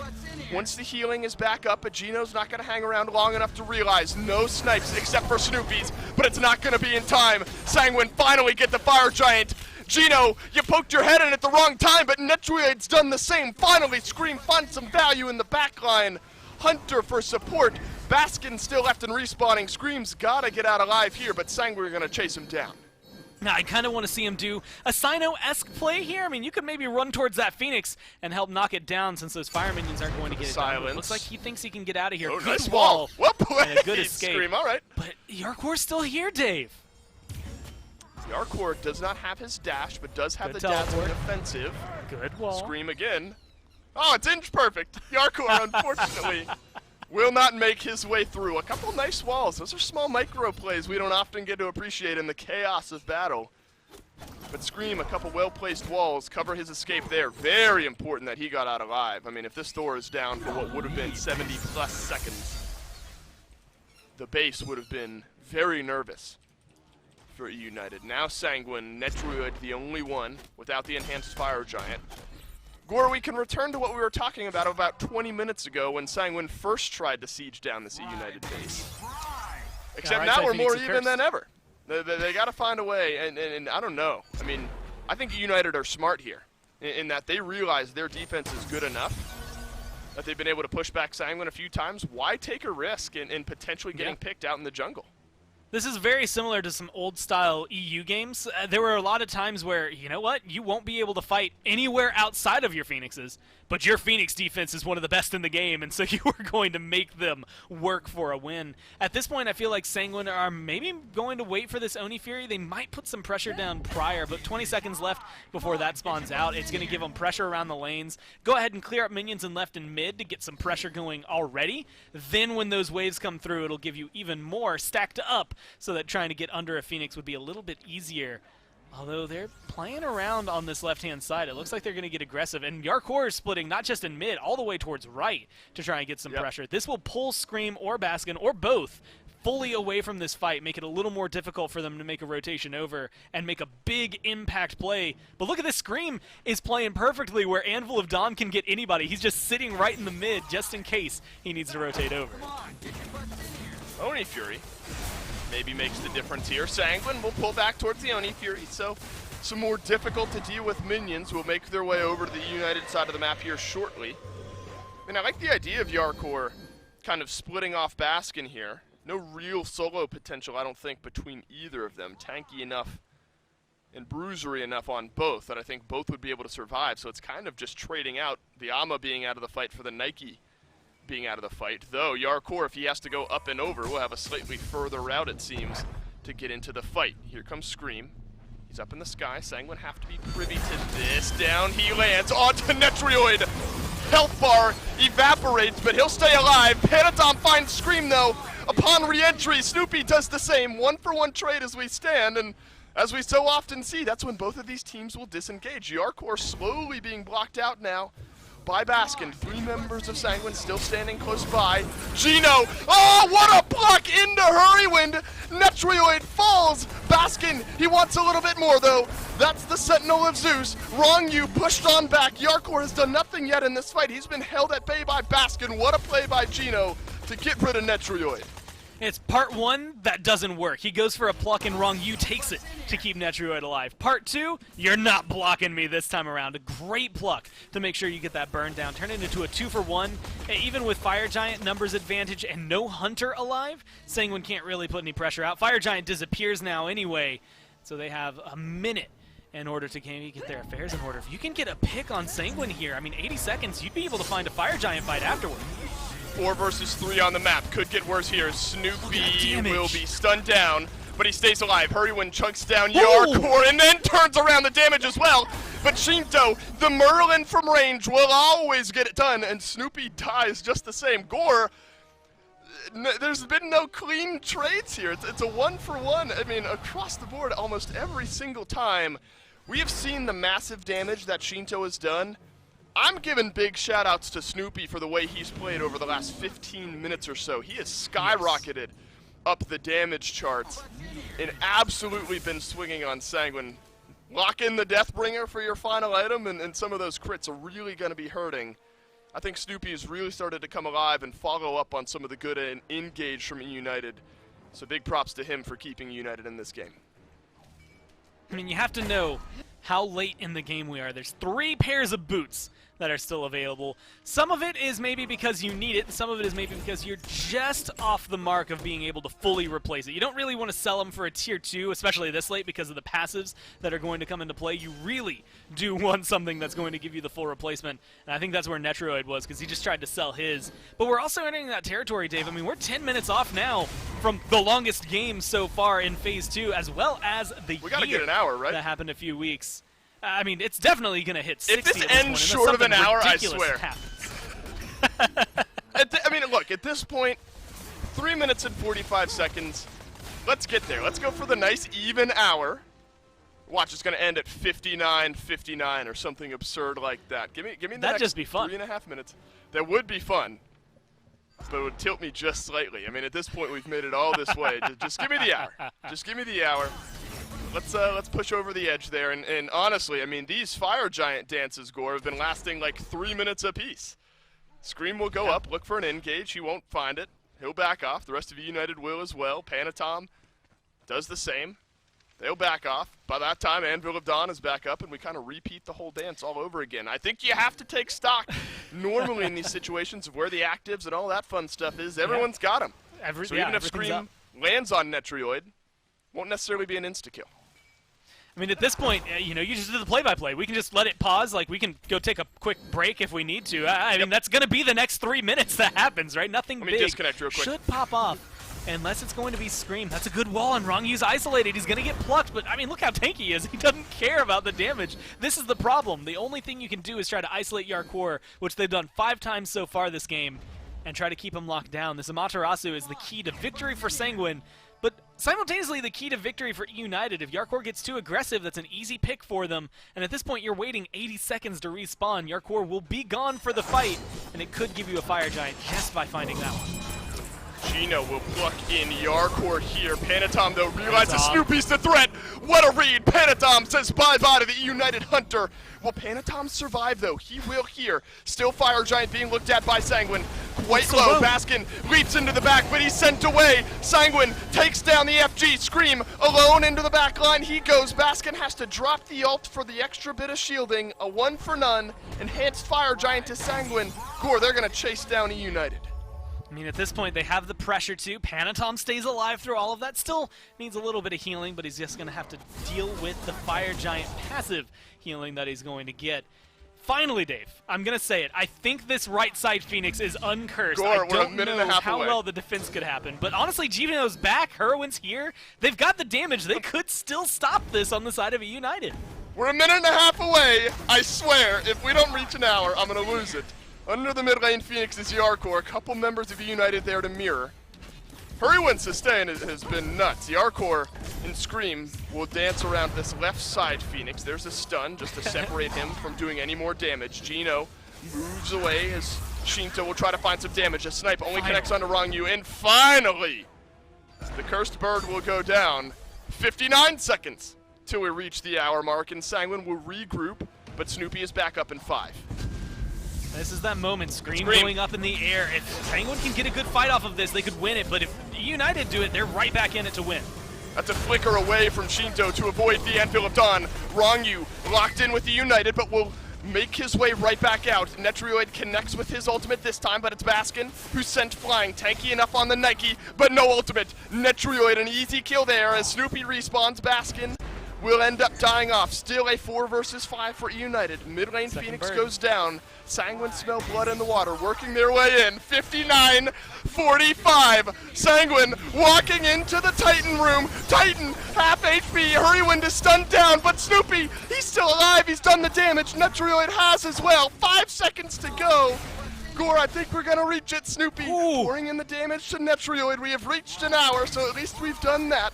But Snoopy still here dancing around the Titans. Sanguine look like they're ready to back away. I mean, you've got to be careful. Panatom, not just right there, he's so close to dead, but if Snoopy is alive, I mean, this man is a machine gun. He is just absolutely destroying anybody who stands in his way. I mean, Panatom showed his face for 2 seconds and ate most of his health bar. Same thing there for Netrioid as it comes down. They still have fire minions, though, Dave, and that's going to give them an advantage both in mid and on right. Oh, right back in onto the Titan. Snoopy stays alive. Oh, there's just way too much damage for Sanguine. I'm thinking there's going to be a fight, but look at Netrioid. He's all alone behind the Titan. And what a way to end this game. 60-31, by the way, Gore. We were 30 seconds away from one tilted Dave, but we reached it. Sanguine end up getting the win. What a brutal loss there for eUnited. But this is just that's where all the pressure had been flowing the entire game. eUnited had been unable to leave their base except for a Fire Giant defense effectively the entire time. Yeah, this is one of those moments where when you look at the great grand scheme of the set, I anticipate Game 2, unless you are just uber tilted and tired, which honestly after 60 minutes it could happen, it should be another long one. And honestly, you could go 3 at that rate, right? Just because of the fact that it was so close throughout a duration of that game. I didn't really see any advantage coming through. I'm excited to see what picks and bans change up just because of the way those teams played. I'm sure someone's going to have to take some things away from the players on eUnited to make sure they don't have that strong of a defense next time. Gore, I am going to go take a deep breath. You do the same. My dog is hungry for some food after a barn burner of a game number 1. We still have more Sanguine eUnited to go. We'll take a quick break and we'll be right back into Game 2. For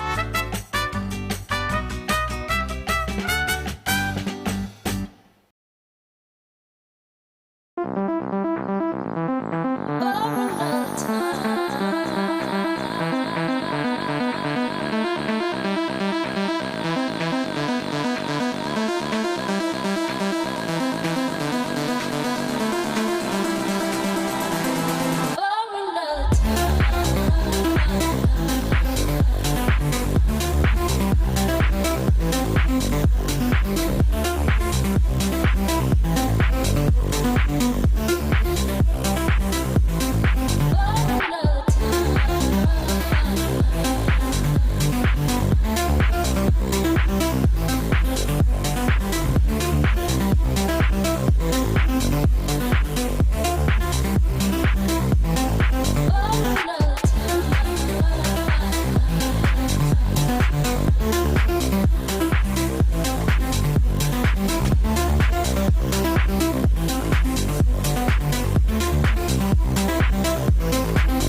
And we got some cool bumpers, don't we? Welcome back to the SPL. We're in the lounge as Sanguine are moving this set along. 60 minutes on the clock, and they find their win over eUnited. But that is only the game 1 win. They got to get one more if they want to put eUnited to bed. Mifflin, this was one that was back and forth. It felt all Sanguine near the beginning. They're up 7k gold. Then they start to get stalled out, and suddenly eUnited are the ones looking to end, and they end up hesitating, and now Sanguine would have closed it out. I mean, what happened here in this game? How did it end up so back and forth?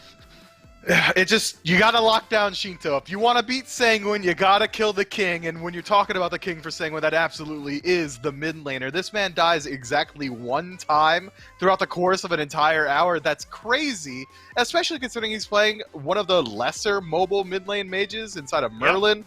But it just wasn't capable of being done. But look, you know, to eUnited's favor, I think around the 40-ish minute mark, they were able to push their way into the Titan room, and it really did feel like they could have ended the game there had they been a little bit more willing. They were 4 members strong, all at 100% HP, up against 2 members of Sanguine who didn't have their ultimates or defensive relics, but maybe a little bit too much respect begets the fall. Sanguine, take it away.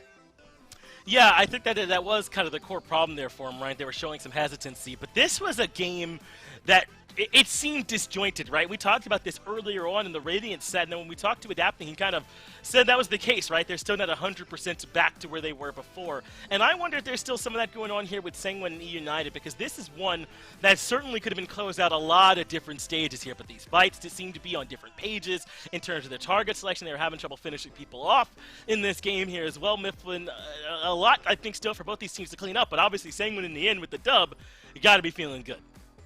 They do. They absolutely have to be feeling good. And you know what? We didn't get to talk about it too much, but I think despite dropping an 0-5 for Yarkor, you know, not the best looking slash line, but I don't think it really indicates his play on the field, how well he was able to create space for his back line. You don't have your mid laner only drop 1 death in an hour if your front line isn't putting in some serious work. So I got to give some shout outs to Amaterasu on the side of Sanguine. And he made it really hard for Hurrywin to operate. I'm sure Hurry would be very willing to tell you how annoying it was dealing with that dive constantly coming his way. Yeah, I was a bit surprised to see Hurrywin on this Raw pick, but there's a couple mid laners out there who I think still haven't quite figured out what they want to play right now. I'm thinking of Venenu and I'm thinking of Hurrywin, man. These are 2 mid laners that have kind of just been taking cracks at stuff, trying to see what works, and still not quite sure they solidified their identity. I mean, we know Hurrywin likes to play the Giannis, but I just don't know that that is always going to be at the highest level. A lot of teams banded out against him, so they get left looking at what other stuff they can play. There's a lot of setup for this Raw, but still not 100% sure that that's where they always want to go to in the future. So some identity, I think, for Hurrywin and the rest of eUnited to figure out what do they want their core to be in that mid 3v3. They really do, man, and I think that they should be able to figure it out pretty easily. Hurrywin is very capable of playing the majority of the mid lane mage pool at a very high level. You don't get that good at Giannis and don't at least pick up some subsidiary or tertiary skill for the rest of the mage tree, right? Like, yeah, you're playing one of the bad ones. Wait till we put a Persephone in this man's hands. He's going to look real good. All right, well, let's go ahead and get to the picks and bans then for game number 2. 60 minutes here for this game. We had a couple of long ones back in set 1, so you know these players now starting to deal a little bit with the endurance, with these games going longer and still needing to be able to dig deep and find a way to get these wins. So it'll be eUnited in the first pick this time around here, Mifflin. Similar to what we saw last time, we thought perhaps they would end up taking that Cerberus first overall, but that was not the case. Are there any adjustments you want to see them making the pick bans here this time, or in a 60-minute game, is it more about your execution?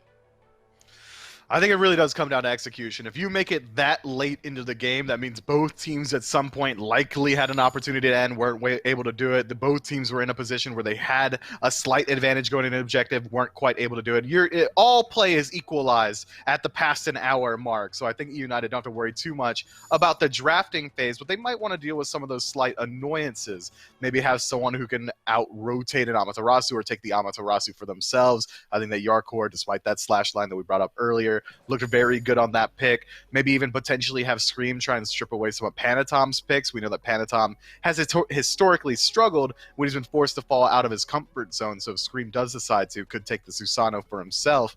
But as far as bans have gone so far, I'd be surprised if we don't see Rom get picked up again. I mean, the last of the 2 top-tier hunters, and eUnited certainly going to go for it. Yeah, so far, just the run back here as the Persephone Hercules, Habwa banned out the emoji Giannis, and the Cupid with the Rom first pick. So now it's Sanguine's turn to see if they want to try and change the way that things go, but kind of as you said, if you won, maybe there's no real reason to go around making any kind of big adjustment. So it would be the Amaterasu first pick into the Fafnir if they were to do things the same, but no, it's the Sobek. And here's the thing about how they could have just done this game. One, that is the thing, and now here they are doing getting two. Glad to see you over here on our side, fellas. I bet the water feels good. Yeah, Sanguine playing through that entire game like, whoa, it's kind of hard, dude. What he keeps blocking us, tail whip for the peel. Romgi, what are you doing? He's like, I hit the hammer. I mean, Sobek.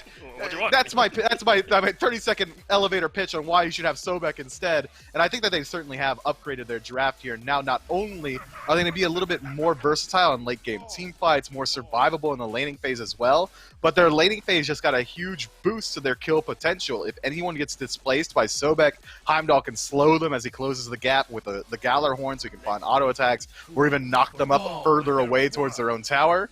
But eUnited saying the exact same thing in reverse. Hey, man, why you got the pluck? You could have been engaging from a range with the Fafnir.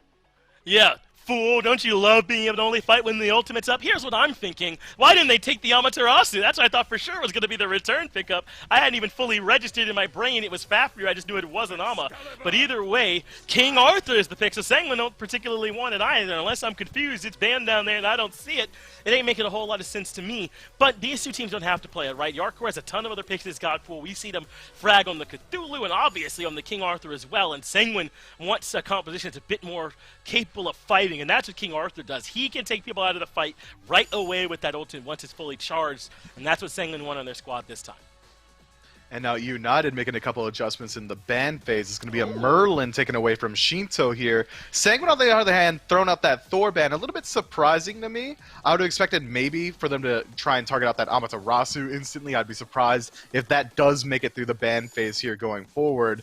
And it won't. Good on you, Sanguine, to address that one. And now King Arthur, being one of the best lane bullies in the game, should have a decent matchup, even if eUnited does decide to go towards that Cthulhu, which is kind of the standout for me for eUnited's draft right now, just having another conditional CC bot like Fafnir. Might as well have them both on the team.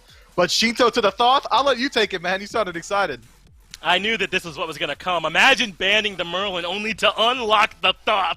No way, dude. This is even worse, right? At least Merlin's got to get kind of close for some of them. Not Thoth, though. This dude's attacking from range. With the Sobek setup, King Arthur ults you up, brings you back down right into the final judgment. It's all here. The pieces are lining up for me as far as I'm concerned. Sanguine, they're in a great spot here with this Thoth pick. Yeah, it doesn't even just have to be the King Arthur. It could also be the Heimdall, sending you to Niflheim, land in a huge AoE ultimate from the Thoth, or even Sobek with a pluck should be enough. But this Fenrir pick, man, I mean, it's likely going into the jungle to scream. Very interesting, has a decent matchup in a Thoth. The Evade and Punish is easily chased out by Brutalize. From there, there's not a lot of CC immunity on this squad. I take that back. Just Thoth doesn't have CC immunity. I think eUnited have an interesting draft here, but this Fenrir is a question mark, and Circuit getting picked up by Sanguine is going to help out a lot with that. Oh, well, Thoth can't deal with the Brutalize. Circuit will do it for you. Yeah, but I do think that the Fenrir is meant to try and punish as you covered the Thoth of the CC immunity. So we'll see if Scream, who I imagine will be the pilot here for this Fenrir, is able to give Shinto a hard time on this Thoth. But I think that if Sanguine are able to keep Shinto safe and not have to worry about this Fafnir, they should be pretty comfortable. Or the Fenrir, I mean. How do you feel about this one? What's your kind of deciding point? They kept Shinto safe on a Merlin for 60 minutes. They only let him die exactly one time. I think if you're worried for any team keeping their mid laner safe, it shouldn't be Sanguine. And they've got a draft that could absolutely do it. Even Sobek has an age-old counter matchup in a Fenrir. Oh, you're brutalizing my mid laner?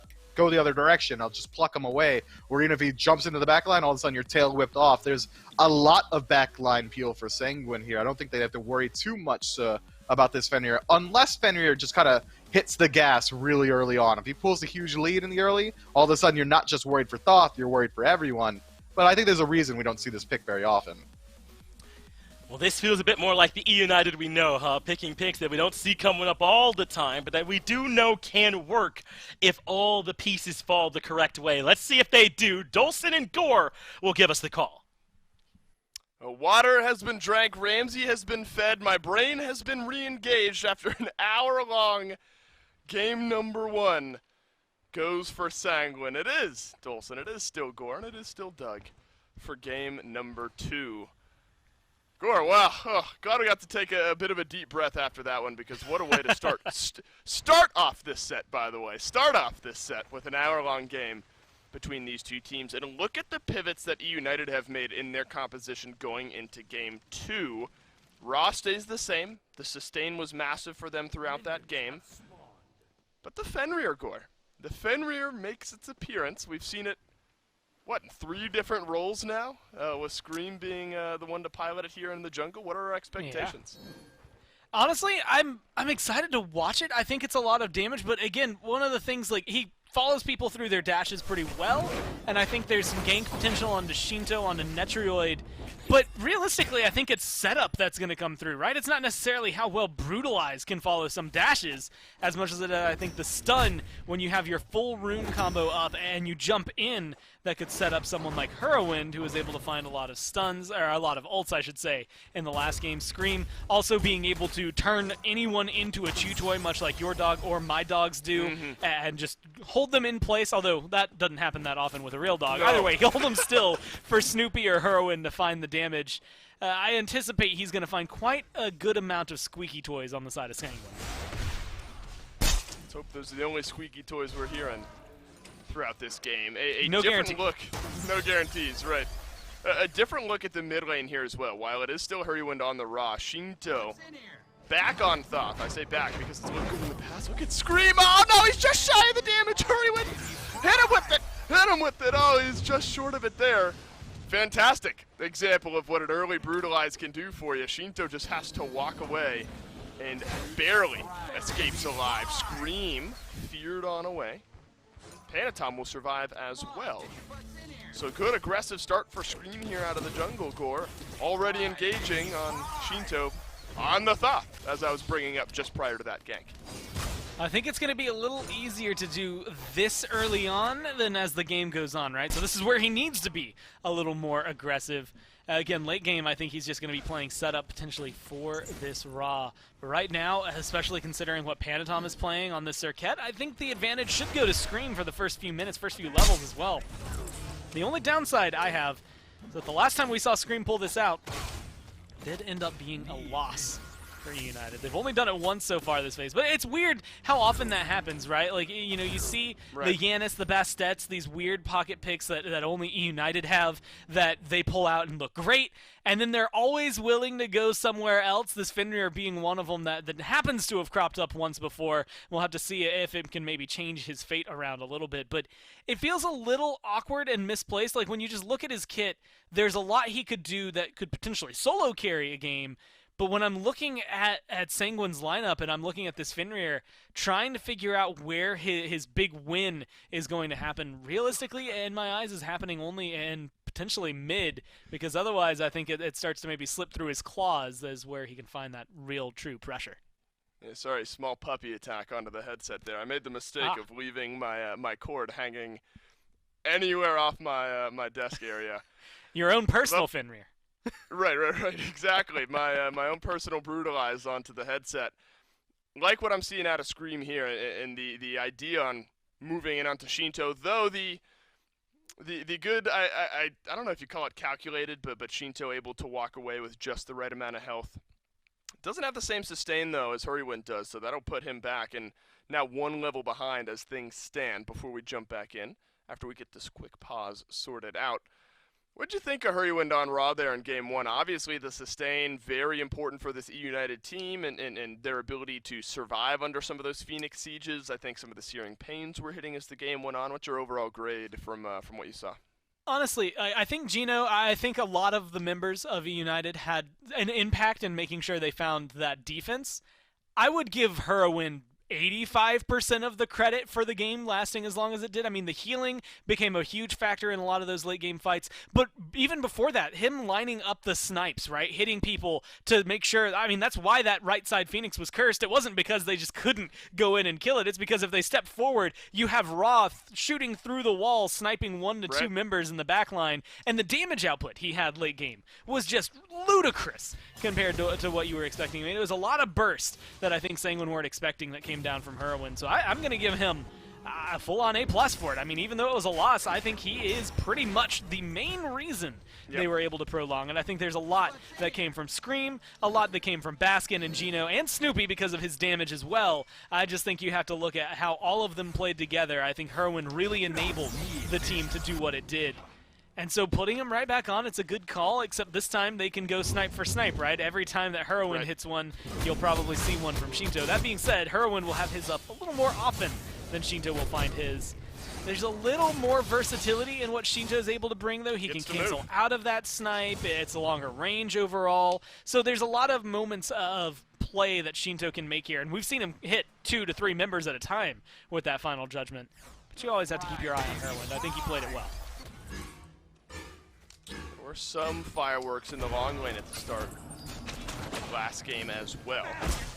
Gino on the Fafnir this time. Rongyu on the Sobek, so a flip-flop for both of the supports here. I mean, I think the deaths kind of went over it pretty well, where the Coerce is obviously very, very strong. The Hammer connected for some stuns here and there. You know, Rongyu was able to leap away from danger, but it just felt, and this is no disrespect to Rongyu, it just felt like Gino was maybe a bit more of a driving force on the Sobek pick. And maybe that's just by nature of the kit. Maybe that's just how it goes. There's more unseen utility potentially from the Fafnir. But I definitely think that's a threat that's now posed against eUnited with Rongyu, one of the best Sobek players on this pick. Well, as I say that, Gino will leap on over onto Netrioid, who has to use his ultimate to escape, and then the Crystal just to make doubly sure. Rongyu definitely in a position now where he can sort of return the favor, as it were, onto eUnited. And I honestly think you get 2 pivots that are going to be helpful here. And it's Yarkor now on King Arthur, as well as Rongyu on that Sobek. I think Yarkor's Amaterasu just...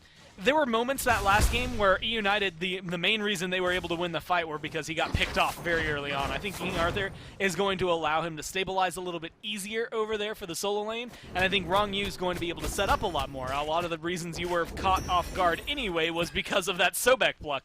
So like you said, that's already a big win for Sanguine to have on their side. Now you get, again, Scream on a pick that's a little off, Baskin on a pick that has been their comfort. In fact, the first few sets, it's all he played. This is what I expect out of Scream. Whoa! Talk about setup there. Scream just turns Panatom around, and Hurrywind, if he had missed that one, I don't know, man, but Hurrywind won't make a mistake like that really ever. What? I say what setup, but that's about as easy as you like. Scream picks up Panatom, who has no beads, and Hurrywind will hit the snipe. What a kill there for eUnited to strike first. I feel like there's a good definition of silver platter and like handing a kill over on a silver platter, and it's just that video over and over again because that was easy for them. But now Heroin's in a little bit of trouble. Little sidestep there on the final judgment as well. Rongyu lurking in the waters. Won't detonate for any damage. Gore, have you ever eaten off of a silver platter? That's a saying. I don't know if I've ever actually eaten off of a silver platter. Yeah, I'm not sure. I mean, I can't imagine there was a silver platter at my wedding, and if it was there, I didn't see it. I was too busy doing other things like getting married. So I mean, maybe there was one in my past, but I don't know. There were some. Look, that was a nice after party, a nice long after party, and anything that wasn't the big moments has definitely been erased from memory for me. But otherwise, I don't know. I feel like it'd be expensive. Like, why eat off a silver platter? I guess it's always described with ease. I assume it's because a butler brings it to you. And Dave, I'm going to go ahead and tell you, I don't have a butler. No, I don't either. I was just curious. I don't know. It's a saying that I've never been able to connect with, but look at this. Scream connects with Netrioid. But Netrioid stands inside of the crystal long enough to survive. Snipes big time here. Snoopy hits 2, but not the important third. Well, 1 and 3, but not the important second, I suppose. Netrioid obviously starts with bead, so likely would have been a death sentence had Snoopy been able to connect. What Scream wants to do here, could keep moving forward. Instead, it's a blue buff invade on the other side of the map. Baskin locked into the corner. There's just way too much damage from Yarkor. And Sanguine pulls back one, but Gino, he's just chilling and burning away. The 2 members of Sanguine that are left here on the blue buff side. Yarkor will turn around the damage, though, with an ultimate of his own. Hurrywind, you gotta get a kill here, otherwise you've just fed a free one onto Sanguine, and Shinto guns him down. That's a big, chaotic trade there. 3 members of eUnited end up falling. I mean, that's the absolutely screen die as worthwhile well. for you, right? I mean, it happened last time, right? Sacrifice Panatom for the greater good of the team. I think it That's feels true, it bad did if you're the Surcat, but I think it feels better for everyone. Yarkor stays alive through all of that, and I mean, you see the damage that Herwind is able to output. If you can juke that well, though, throughout the game, you're in the right zone. And that's kind of, you know, going back to the interview, it was the setup that I really thought was going to be the big storyline for this, was Baskin, what is he playing? How do you control Yarkor? Ultimately, last game, they controlled him pretty well. But if you let this guy get and run rampant from what we've seen in Sanguine, he's one of their hugest win conditions that has come through. Yarkor creates so much space for this team, and if moments like that happen too much, then he is going to find himself at a very large lead. Not just this level lead he has now, but I mean maybe 2, 3, 4 levels if he can do it a few more times, which granted shouldn't happen often. I wondered what happened to Scream. I see a down ultimate and down beads for Netrioid. So I suppose this is what happened. Netrioid just beads it out. Wow, and a knocks back Scream. Quick fingers there for Netrioid to get out of it. I was wondering if Scream was going to be feeling himself and move under the tower a little bit. Maybe he was hoping that the stun from the leap would have connected and that would have burned the beads from Netrioid, but unfortunately neither of those things happened. Here's the chance though for a kill onto Yarkor. Herwind misses this snipe though. So Yarkor survives for the time being. Baskin uses the Stygian Torment, but Yarkor had already been into his ultimate. Panatom, the stun on down onto Scream. Now he's got the kill as well. Wrong you. Good play. Plucks Baskin right on back out of the safety of his tier 1 tower. Shinto rotates in as well. Big damage from the Thoth. The final judgment will be used, and Baskin takes that one on the chin. Sanguine starting to run away with this one early. I mean, to get the kill, probably necessary, but it still feels a little bit like overkill. Speaking of which, one-on-one, it looks good for Netrioid, but he's going to fall back. The snipes, Dave. Snipe! Snipe! Snipe! Snoopy hits him on the back end. Netrioid thought he had one there. Calculations. Scream. Scratching his head for a second. Right when you thought Netrioid had the advantage, Snoopy had him right where he wanted him. That's the advantage of this ROM. Trade out all that damage early and then pull yourself away. That's big for Snoopy to turn that around, equalize in the kill department, and pull one level ahead. I plugged it last time. I'm going to plug it again because he's doing it again. But Grandmaster's class, talking to Snoopy and a few others about this ROM. Panda Cat was in there as well. I mean, it was very informative, specifically because Snoopy's been doing it since he released. I mean, we even had a portion of it where we talked about a ROM that doesn't exist anymore and some of the changes. And so you expect to see him win those trades. I mean, he was, again, a huge factor for them last time, and the damage output that he had. I think that Deathbringer at the very end, granted, it took a while to get to the point where you could feel comfortable building a Deathbringer, but it was very helpful for him. And honestly, we might see something like that again. This is going at a very similar pace, right? Sanguine feel like they have a little bit more of a hand on the steering wheel this time than they did at the beginning of the last game. But just showcasing that eUnited will not go over kicking and screaming. I think a lot of it, naming Screaming here, is down to Scream himself and what he can do. 1 and 2 right now on this Fenrir. His setup and his playmaking potential, alongside Baskins when they join the fight, are really the essential portion, I think, for eUnited to get themselves a win. Now, Gore, I am not willing to say Sanguine are in control until we see how their siege goes this game. True. Because we stalled for...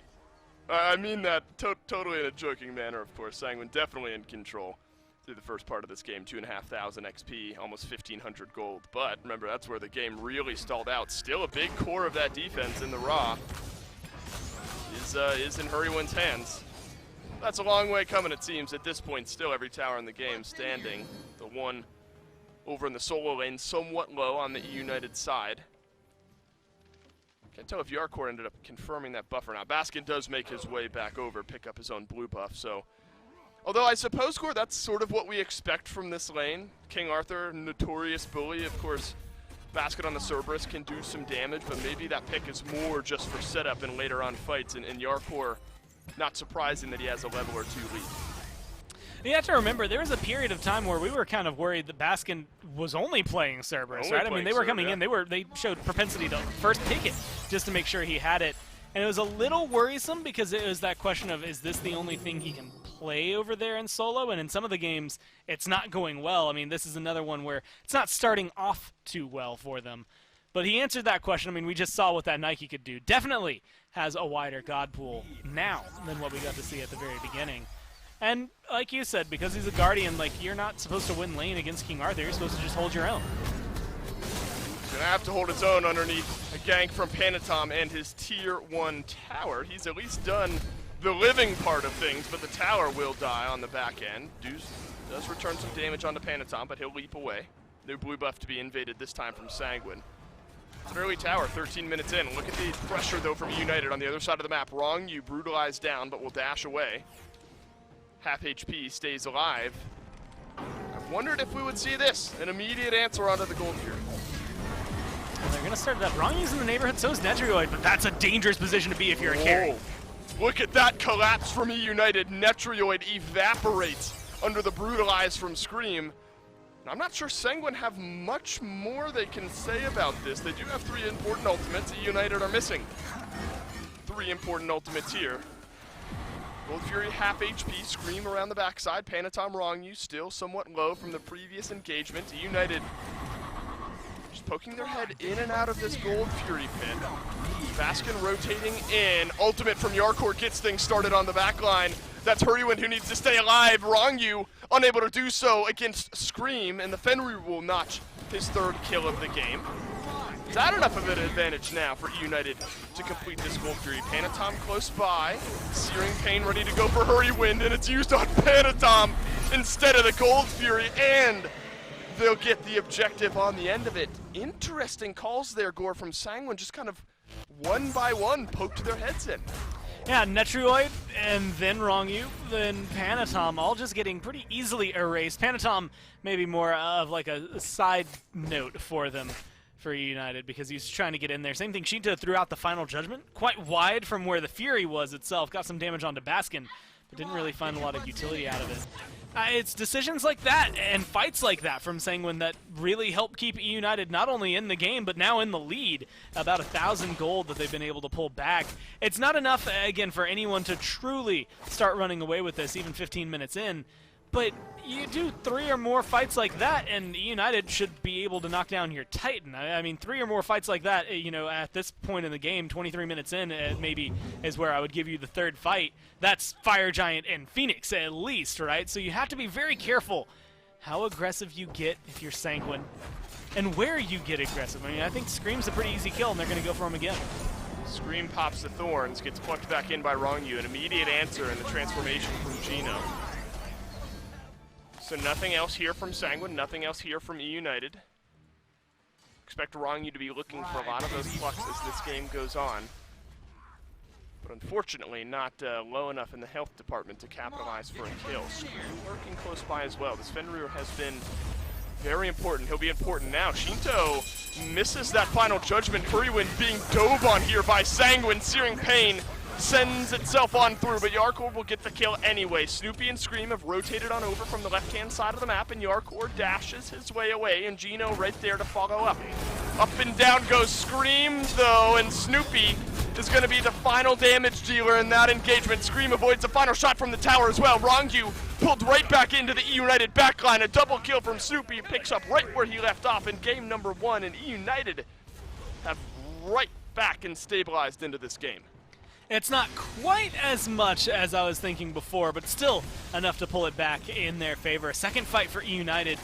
Netrioid tries to do the Netrioid thing. Hey, everyone's over there, somewhere else on the map. I'm going to try to push your tier 2. Gets half of its health bar in the process, but it's still eUnited in control. Still, that is a note that always has to be worthwhile. Look at the towers, look at the map. Because, yes, Gold Fury goes the way of eUnited, but they have 2 tier 1s that already disappeared, 1 tier 2 at half health, and that is where Sanguine have their win conditions. That is where they can try to find more of an advantage. Pyromancer, Fire Giant, either of those being able to be taken, then immediately swoops into 2 mid towers, or that right tier 2, especially with the pressure they've applied. It's still in that murky water area for Sanguine. They're definitely a little behind, but they're keeping it close overall, and if the fights keep going this way, it'll slowly eke out in favor of eUnited, but they're pulling one back each time, which again is just making sure things stay a little closer for all of us to make sure we're on the edge of our seats. Love what I've seen from Scream through the first 17.5 minutes of this game as well.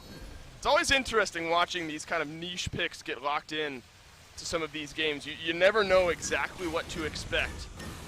But I think Scream has done a fantastic job. 800 gold, almost 900 over Panatom on Circuit on the other side. So I think United have got to be happy with what their jungler has done here. Attempts to jump in onto Rongyu, but he'll always be lurking in the water. And so Scream's ultimate down. Though the Pyromancer is now the objective. We saw how cautious these two teams were around the Fire Giant. I don't imagine we see the same slowness maybe around the Pyromancer. Panatom jumps in, but immediately jumps out. It's Gino left alone. Searing Pain catches out a couple from Hurrywind. So some damage numbers pouring in from the Raw on the back line. Gino unable to stay alive as the enemy mid laner will do the same as Hurrywind. Not enough sustain. Snoopy hits one snipe. Shinto hits the other. It's a double kill for the Sanguine mid laner. Snoopy locked down as well, and Netrioid will add a kill on the board for himself. eUnited lose 3, and Sanguine will finally get the Pyro. And just like that, the boys are back. They're going to be able to pull themselves ahead with the Pyromancer. With 3 down, I don't know, you can flirt with the Fire Giant. It doesn't seem like they're willing to. They're just going to look for the pressure elsewhere. Again, a couple of towers, Oni Fury's coming up, one of the best ones to try and contest. And with this amount of control, they should be able to either grab a tower, maybe push for the tier 2, but realistically back off for the Fury, get that control, get those waves pushing, and then find an advantage from where those are going. Well, it looks like currently it's going to be a reset from Sanguine. Ultimately, they have some buffs to pick up. This is going to give United time to set up for a defense over there on the Oni Fury, and it might even give them the opportunity to get Hurrywind in position. They could burn it down. It's going down, but slowly. They don't have either of their big damage dealers in Hurrywind or Snoopy, but still plenty of damage going into it. Scream definitely helped out in that department. So an Oni Fury now snagged by eUnited. Gold lead right back to about 1,000 for Sanguine. That was a big turnaround right around that Pyromancer in an early game where eUnited felt like they were very in control. Golden XP would show at least a level of control, but not very. Really, Gore, the biggest difference now is that 4,000-ish in the experience department. Yarkor holding a lot of it. Shinto holding a lot of it as well, and then a 1-level lead for Netrioid. I figured this King Arthur would start to swing, and Yarkor has definitely shown that. Yeah, 5-level advantage across the board. Now 1 that is going to be between Yarkor and Baskin. Staying into 4, but they're going to start the fight up around the Fire Giant pit. I mean, this has worked out for eUnited so far, and Baskin just pulled in 1. Baskin pulls in Yarkor and then stuns him down, but Yarkor not worried about that. He wants to get in onto Snoopy, and Snoopy says no way. Scream has found Shinto on the back line. Chaos across the map. eUnited pull back 2. They're looking towards the FG. Panatom and Rongyu work their way into the Fire Giant pit. Snoopy half HP. Have to be careful here, especially with Panatom wrapping around the back side. Rongyu pops the Ankh, and so that'll maybe slow down the FG enough. But look at Scream. He's behind Rongyu here as well. 4 towers still standing for Sanguine, and the Fire Giant touched but not taken down by either team.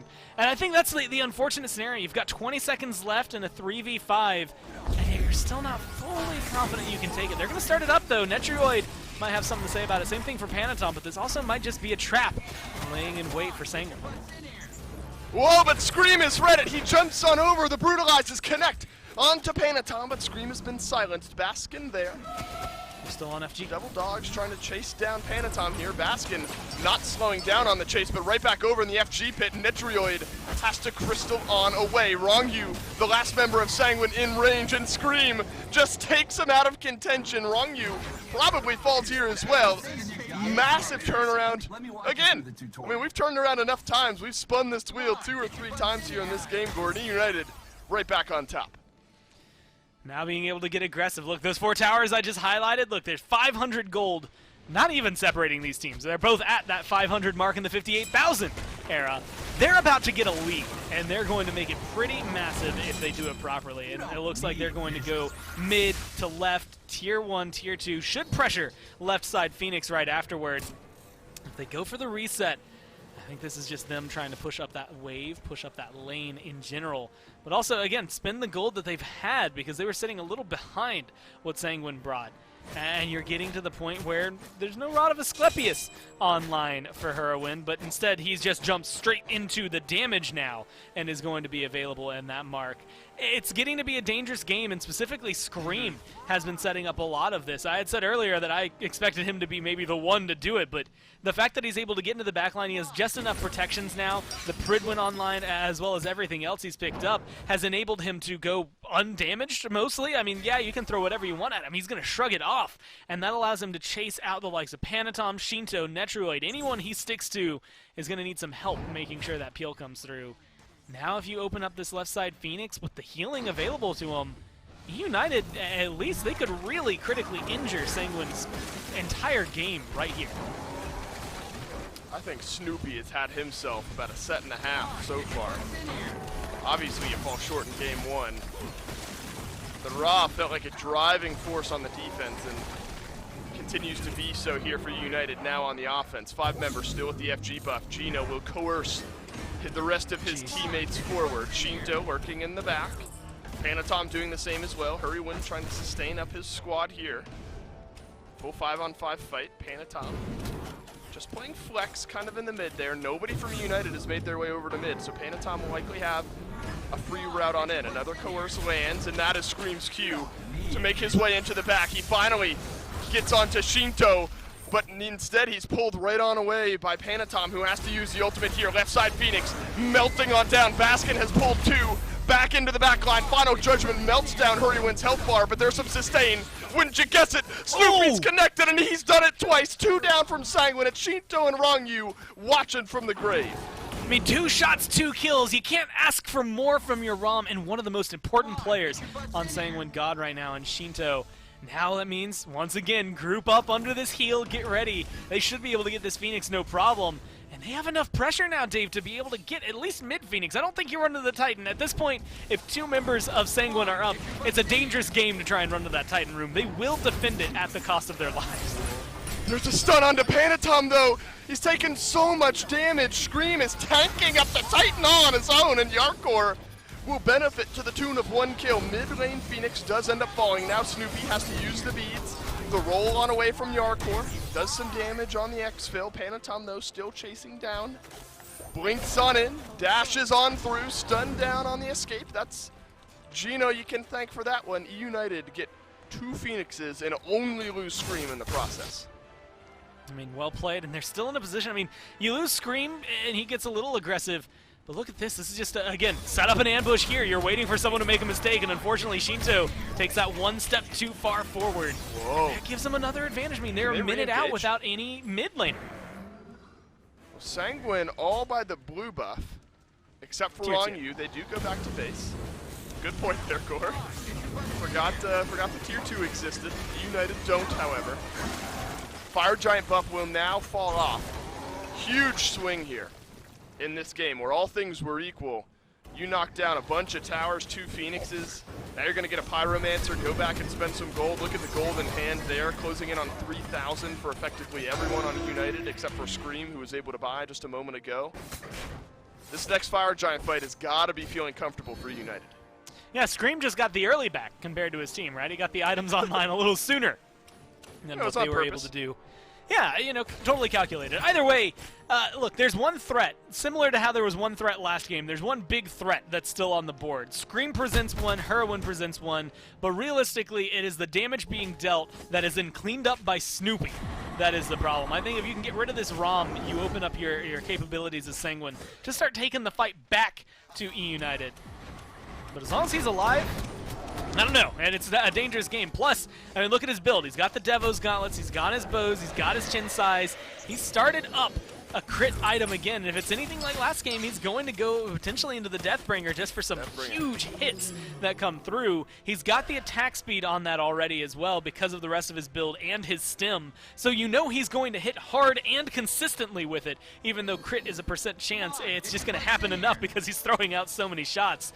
It's a dangerous game to be playing, and if you're Panatom, if you're Netroid, or if you're Shinto, you cannot let him get near you. You have to be further away, because otherwise Snoopy will just end your life. Sure will. Gino's going to start doing some damage here as well. Gem of Isolation. On the Fafnir will provide some extra damage, a little bit slow as well. Scream, ulted in on by Panatom, has to use his ultimate as well to stay alive, so jungle ult for jungle ult. Might feel a little bit more impactful though for Sanguine against eUnited. That Fafnir ult has been massive as far as engage and bringing targets right back in. Scream has to leave here. Maybe he doesn't have to, but he's choosing to move back over towards the blue buff. The rest of his team works in forward. Baskin looking for the Stygian Torment. Instead, Yarkor turns the damage right back around.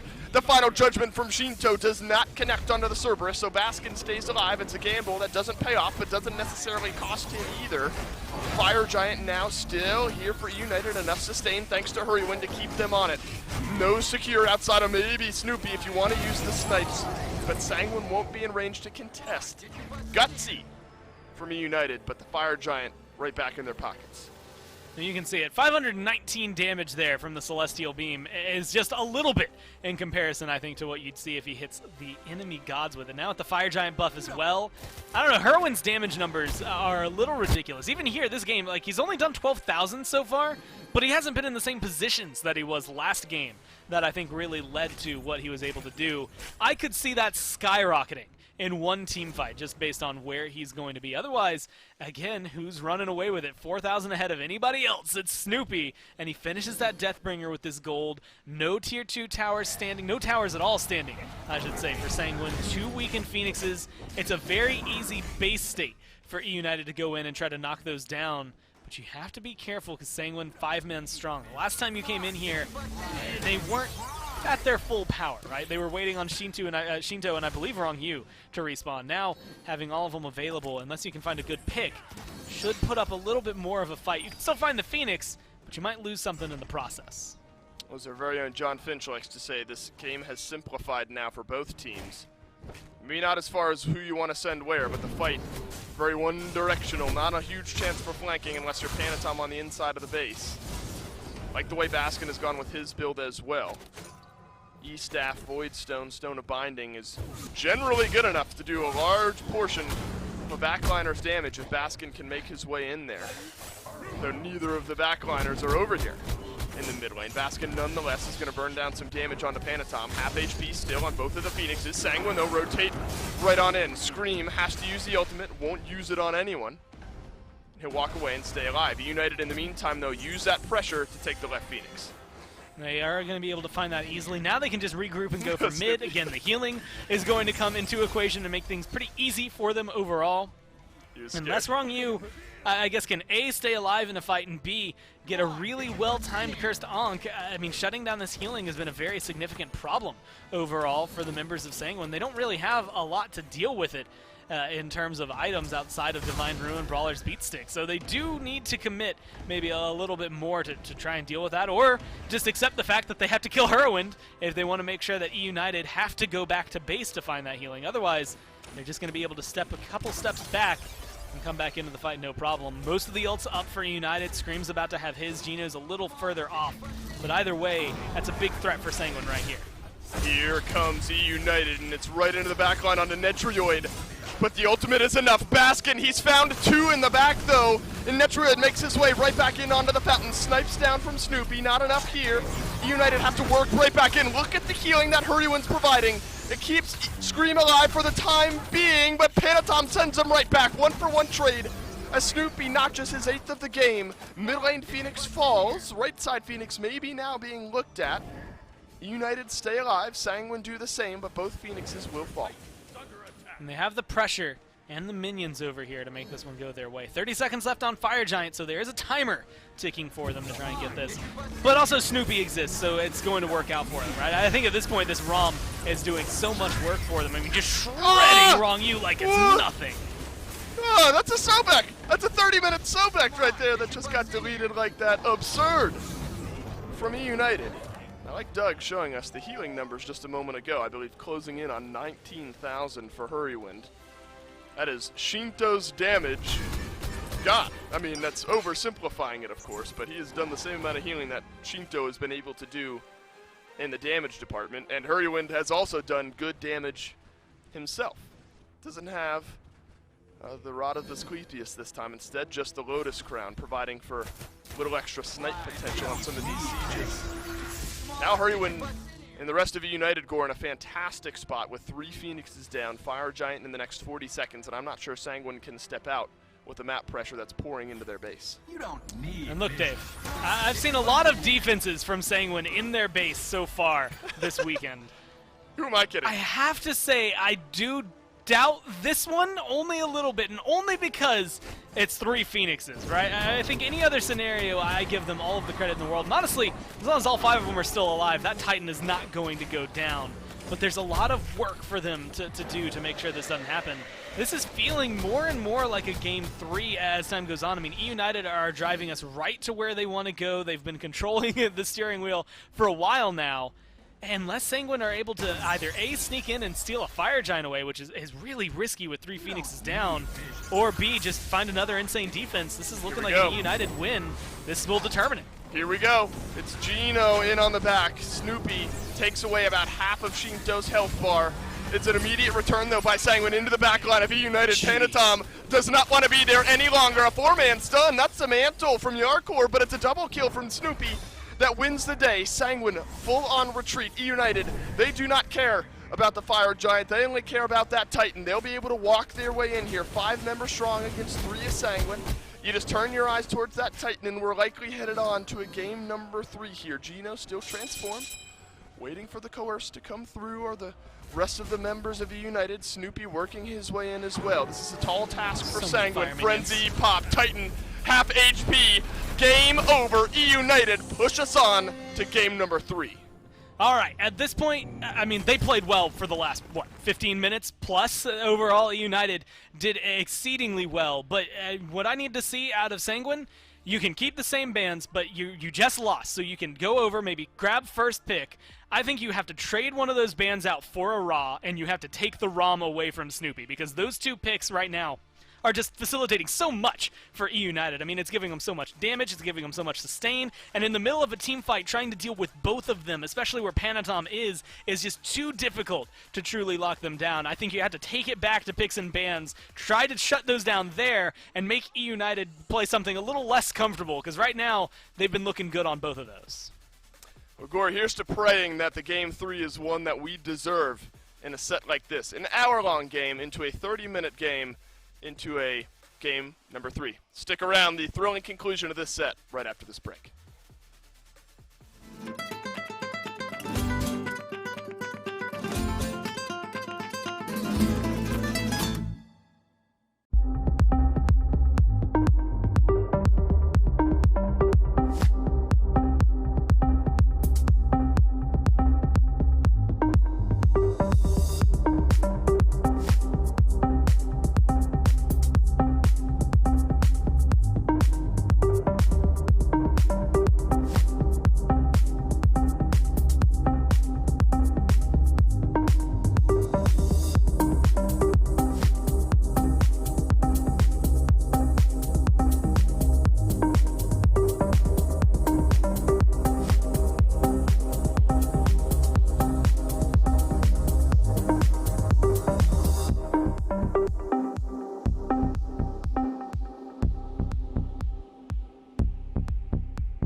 Well, eUnited are able to take us all the way to a Game 3 here in the final set of the day here in the SPL. And if you've stuck with us this long, I feel like you deserve something a little bit special. That's why you get to enjoy the Code Eater Buck Asura skin as part of our partnership with Prime Gaming. Try that !Prime in chat. Figure out how you can claim your skin for free when you're part of Prime Gaming. It's just that easy. And you can start playing Buck Asura, start to win more games, have a really good time. I'm still joined here on the desk, though, by my good buddy, Caleb Mifflin Sullivan. That's the whole name. It's down there on the screen, bud. We were taking a look at this game, and it felt like one where Sanguine had a good leg up again at the start of it, but this one started to get away from him in a hurry a lot sooner than some of the other ones. A large part of this one was Snoopy. What did you see here in this game, though? What did United do well that you liked?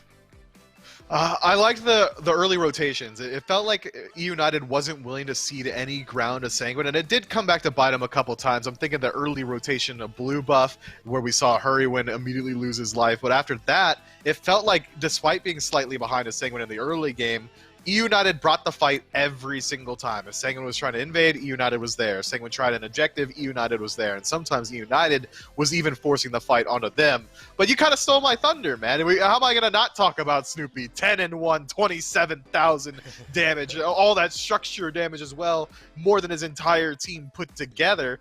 I mean, he kind of felt like he was doing it all for his team, and those snipes, oh man, chef's kiss. Yeah, they were looking great. This entire eUnited roster looked good. They made this raw pick look really, really good, I thought, as well, in particular on their base sieges. I don't know why, but it feels as though, you know, sieging, backing up, healing, sieging again is something that we don't see happen a lot, where the teams take all this time in between to make sure they're sustained up. But that's what we saw from eUnited here, was this patient attrition-style approach to these siege phases. And Sanguine were starting to buckle, man. They were so reliant on getting a bunch of damage from Shinto or Netroid all at once that they had trouble dealing with those long-term fights. Yeah, it's kind of a bummer for Shinto. You pick the Thoth to poke out people either on your own siege or on a siege defense, but unfortunately, no amount of poke you can do is going to stop the out-of-combat healing coming through from Hurrywin. I wouldn't be surprised if we see Sanguine make a small adjustment in Game 3 to go ahead and ban out that Raw. Back in Game 1, dropping about 35,000 healing, in Game 2, 21,000. And no matter how much anti-heal you have, I mean, that out-of-combat healing is always going to get you over the hump. And remember, this ROM's been getting first picked throughout this set as well, so I wonder if that's another thing Sanguine might consider in their approach to picks and bans. Though obviously they can't afford to ban away the Raw and the ROM and make all these big adjustments, but likely Sanguine could elect to be first picked this next time around if they wanted to, and then maybe be the ones to take that ROM for themselves if it's still left open, if they want to try and use that as a way to limit what Snoopy was doing. But this felt like a holistic victory to me from eUnited. Even Scream on this Finmer was problematic. We were worried that into this composition with all this CC immunity and only needing to get to the Thoth that maybe he'd struggle, but that wasn't the case at all either, Mifflin. eUnited looked great in this one from top to bottom. So let's go ahead and take a look then at those picks and bans for game number 3. See if they do make some adjustments with the Raw, as you were saying, or perhaps with the ROM, as I was implying. Looks like the first big adjustment they're going to make is they'll be first pick this time around, which certainly could be helpful.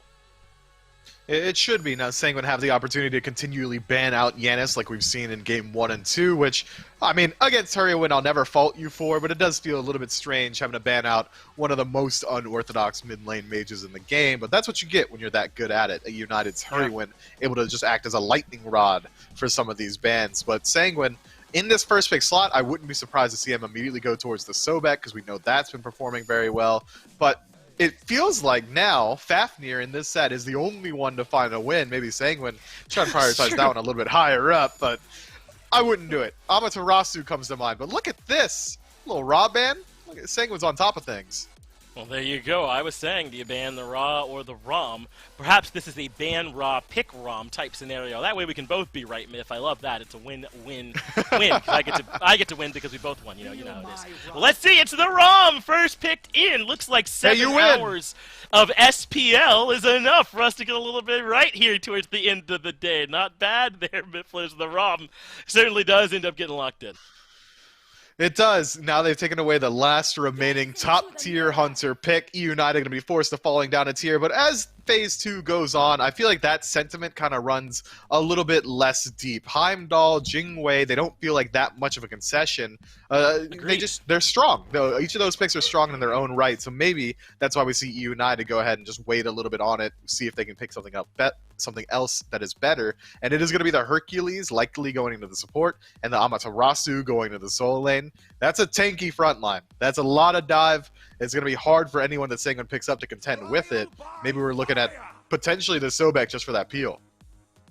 And this is the concession that Sanguine have had to make here, right, by banning away the Raw in this ban phase. They've been taking away that Hercules pretty consistently throughout this set here so far, but now they're going to have to deal with Gino piloting this aggressive early game pick with all the setup potential that it has, but maybe you can match that with an aggressive pick of his own, the Horus being highlighted in a way to be disruptive, especially during that push-pull combo that is so devastating that Hercules has. You might get the pull, but you're not going to get to follow up if I've got Horus. That's true, and he's going to bring a little bit of out-of-combat healing to match what eUnited have been doing for the entirety of the set. But I'm worried about it being so single-target, your CC. So far, that's the only source of confirmable CC for Sanguine's draft. And when you have to be worried about multiple divers against you, and Amaterasu and Hercules being two, not having your jungler yet, likely also going to be a diver as well, you kind of want a little bit more AoE confirmable CC. That's not something that Sanguine can't pick up in the rest of their draft if they decide to. Cthulhu's banned out, good stuff, eUnited. Good luck, Sanguine, maybe even a King Arthur, a Tier, something along those lines, just to create a little bit of space for this Merlin and this Rom, because if you leave those two picks alone in the back line, they're going to struggle to peel for each other.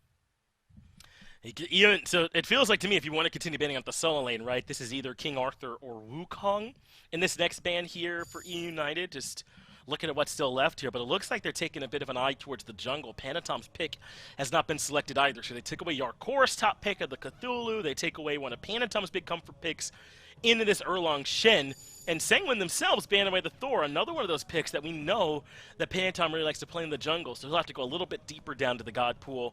Maybe something like the Susano, which I think we've seen come out from him as well. It might be something that he goes to. They're also banning away this Freya.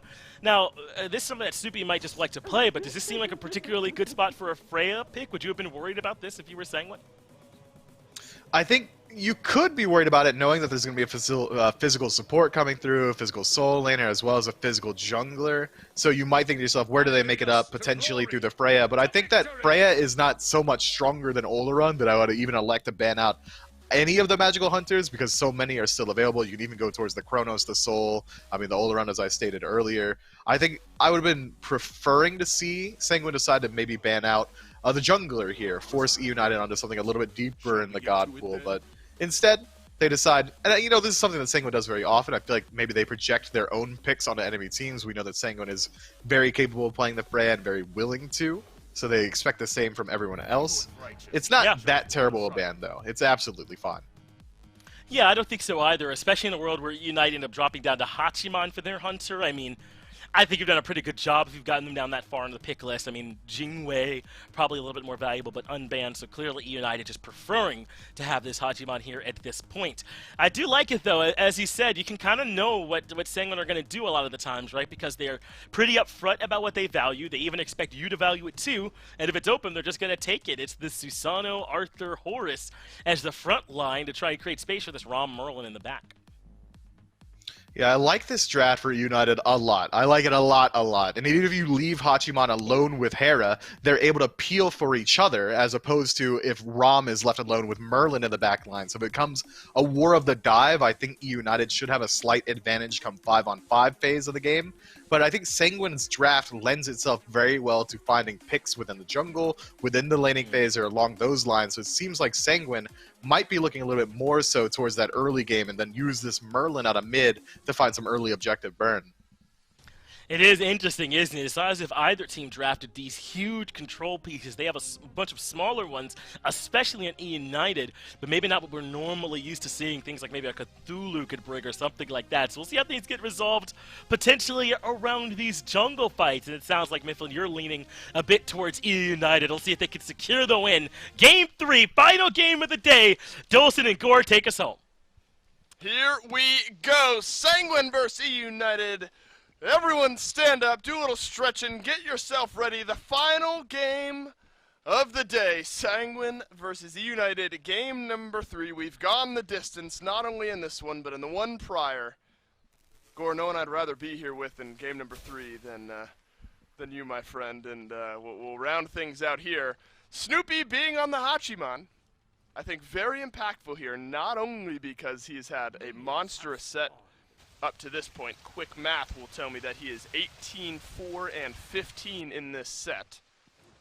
Both of them on the Hachiman. But this is the first time in, or on the ROM, excuse me. This is the first time in 7 games that Snoopy will be on something different. So we'll have to see how the Hachiman looks for him after such a fantastic set so far on the ROM.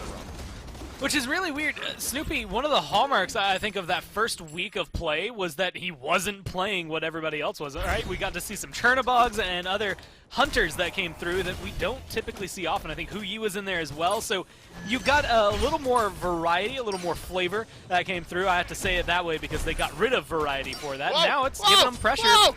over to Sanguine. You just walk it, Gino? You think you can just do that and Snoopy has to sidestep the last couple of autos? Yeah, they do think they can do that. And yeah, they do that. Wrong you and Netrioid walk on in. Gore before there's even a minute on the clock. And down goes Gino for first blood. Look at this. Panatom here in the solo lane as well. Baskin might need to be worried. Panatom dashes away, tries to predict Baskin's escape, but it's not enough. Baskin will live here barely.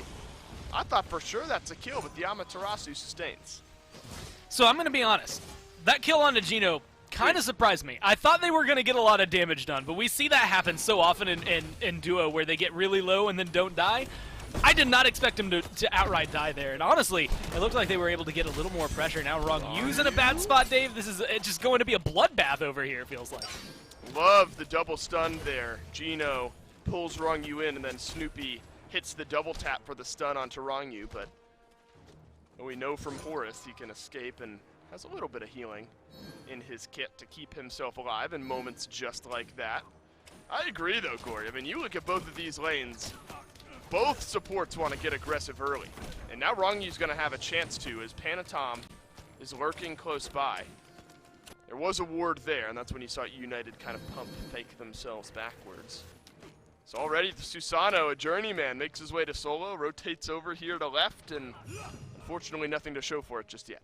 Well, as of now, that first blood going over, like, maybe you don't want it on Wrong U of all people, although just getting it for your side is always going to be beneficial, gets you a little lead, and that's all they have in their favor as of right now. But it showcases that this feels like Sanguine want to win it, and they want to win it fast, right? Like, they don't want to sit through another 60-minute win. They don't want to sit through another 30-minute loss. They want this to be, it feels like, at least at the pace they were trying to set, something like they want to go for 20, 25 minutes, and they want to be done with it. And honestly, it's because of the stamina at this point. I mean, you have to imagine they played an hour and a half straight, and you have to keep going. Keep a level head, keep making right decisions, right? You're engaged this entire time. This is part of where that starts to come into play. You don't get it as often in best of 3s as maybe best of 5s around Worlds time, right? Where it could really come into play if you get like 2 or 3 hour-long games in a row. But here, I think you're starting to feel it for Sanguine, where it's not necessarily being detrimental to them. It's just maybe making them rush a little bit. And they have a composition that can facilitate it. They do have good damage. We saw what Shinto could do on this pick earlier. Same thing for Panatom. And as long as he kind of coasts, I think, a little bit more on the Susano as opposed to what we saw earlier, where its early game was just not great, is the only way I can think to word it, then maybe we'll get to see the jungle get ahead, and Scream might just fall too far behind to make a difference. But once he hits level 5, I expect to see Scream really start looking for some isolation. Could be pretty easy to lock down Shinto if you force his dash, and then you can chase him down. Your Circuit, you've got a lot of mobility, and ult like that could then just feed kills over to Heroin. Well, it was game 1 when Panatom was on the Susano, found early kills, but Scream just farmed away. And after we pulled ahead of Panatom, that was the old highest damage but lowest net worth in the game conversation we had there, so definitely something to keep our eyes on. I like that you bring up the Circuit. I don't know where I land on this pick just yet. I think it's fantastic as far as finding individual engage. But it sometimes seems like other junglers might just outshine her at the moment. Is that kind of a mindset you subscribe to, or do you think she's in a really good spot at the moment? She's really good at choosing one person to die. In the middle of a team fight, it can be helpful, but you do feel a little bit lacking, right? If I could choose Serket versus Erlong Shin, I'm going Erlong Shin 9 times out of 10, right? Because he's just going to be able to find, I think, some similar setup, maybe not to the exact same extent in a one-on-one, but you're still going to be able to find, you know, a huge 5-man taunt if you're Erlong versus Serket, who just kind of has to hope that when she hits 3 or 4 people, if she can, with her dash, that it'll do a lot of damage. I think there's others that really do kind of fall into the same slate. I think she fills a similar void to Nemesis in a different way, right? Very good in one-on-ones, very good at selecting one person to then be killed off, but maybe not as great as you had highlighted as others in the middle of a team fight to go through. She's an assassin through and through, though, and I think that can give Scream the style of play that he wants. Not as much setup, maybe, as Fenrir, but still similar styles in the sense that you're going to choose someone to die, and hopefully your team can follow up. Well, admittedly, Gore, maybe somewhat nerve-wracking then in that Shinto, I guess he can flicker away, but we've had our conversations about how flicker, you know, moves you from one spot to another, but won't necessarily completely disengage you from a Serket. Netrioid, of course, will have his snipes. So some self-peel in the back line for Sanguine. Something that'll look to keep Scream a bit in check here this game. Scream is over here on the left side of the map, wondering if he might make his way over, but kind of shallow ward coverage for both duo lanes won't really open the door for much of a gank yet from either team. All is quiet so far. After that first blood in the duo lane, Gore, I admit I was expecting a lot more action to be happening just like this one. You dashing in onto Gino, but Gino will stay alive. And if anything, it's really just a 1-level lead, probably a half-level lead for Netrioid that Sanguine have to show for it, though. A few more stacks on the Devo's gauntlet certainly will help. Those first 2 minutes were really misleading, especially this now. Getting aggressive on the solo lane. Oh, Yarkor gets the kill onto Baskin. I drop right as I think nothing's going to happen, but I couldn't have been more wrong. Panatom makes his way back over to the solo lane, and this time it will stick. Wrong you doing the same as he has been and engaging over onto Gino. Gino will survive this time around. An immediate answer, though. It's the blue buff invade now. Scream goes in, dashes on through Panatom, but has to leap away to keep himself alive. Can Scream delay these backs? That's the question. Hurrywind rotating in. Argus slams down for the kill. eUnited, they pick up one. Polymorph and the fists will be enough to slow down Yarkor. He has no mana, just a little bit of health. No dazzling offensive for Baskin, otherwise Yarkor likely falls here. Now some action over in the duo lane as well. Gino whittling away the health bar, or getting his health bar whittled away. Can he sidestep the snipes? He sure can. He's trapped right next to his own tower, and Netrioid finally gets the kill. It's been a rough game to be a Hercules. Getting aggressive over here as well to steal away the buff. You get some good healing. And even though I think Sanguine overstay their welcome over there on right, they end up coming forward with a lot of good kills, specifically one onto Yarkor and one there for Netrioid. Both of them, I think, necessary for the win condition. Yarkor, for the same reason I think I said last game on this King Arthur, very controlling, very good into the late game, and he had a lot of great moments there in game 2, even if the ultimate win didn't come out of it. I don't know if any of it was necessarily Yarkor's fault at that. I think that really just came down to eUnited playing incredibly well. Now you pull away some good damage that still exists for Hurrowwind. If Argus is down, I think that's a little easier to get aggressive onto this Hera and maybe make some differences there in mid. And Gino, as you had said, maybe not the best game so far, 0-2 and 0, but he's still Hercules at level 7, and that's still frightening to deal with. I think Shinto, Panatom, Netrioid, all of which can escape that his clutches, still have to be the worst. Jeez. Whoa, Netrioid does not have his snipes, and Snoopy is thanking him for it. Just a bit off there on that ultimate. 5 seconds away, what a bummer. I mean, he melted down Snoopy. Gore, that is 20 stacks on a Devo's and 1 extra tier of boots that made that much of a difference in that lane, a 1-level differential as well. That now, I think, worries you. if you're Snoopy, you almost can't afford to even stand in that lane if Netrioid is close by and your team isn't. Wrongu has to use his ultimate here. Argus, Wow. it's just shy of the kill. And Wrongu will survive here. Panatom working close by as well. Hurrywind quick on the beads. What a reaction there. Keeps himself alive against Panatom. Now you have to remember, Wrongu's Horus had people talking about him being the best player in the league. And I'm not just saying us, because we were all mentioning it. I'm talking about the pro players. You'd ask them who they thought the best among them was, and a lot of responses ended up being Wrongu when it came down to it. It's just this support player for Sanguine, especially on this Horus, is something different. And I think little plays like that, and just an area where he's isolated, kind of showcase why he's good at disengaging what he can bring to his team as well. Because he even gets a little heal on the Netroid at the very end. I think they're playing this at a different level right now than we've got to see Sanguine in the last 2 games. That's what a lead in the duo lane and having a Merlin on your team will afford you, the chance to just send those 2 over to the Gold Fury and take that one away. United had done a good job, despite a 3-1 kill loss, of mitigating the lead that Sanguine was building up, but not now. Large discrepancy starting to build. 2.8K, 10 minutes in. Sanguine, a very good team at pushing these advantages as well. Maybe it's on Scream to start to make some plays. Shinto pulled back in, uses the beads, and there's the ultimate to connect. Excavate around the corner. No good. Typhoon is good. Netrioid snipes down the damage, and this ROM is really starting to swing. Snoopy wishing he had it, I think, here in this game. Wrongu, though, dashes back in. Won't be the re-engage, though. Sanguine will take the 1. Honestly, that one felt like Netrioid scooped that away from Shinto at the last minute to be able to come through.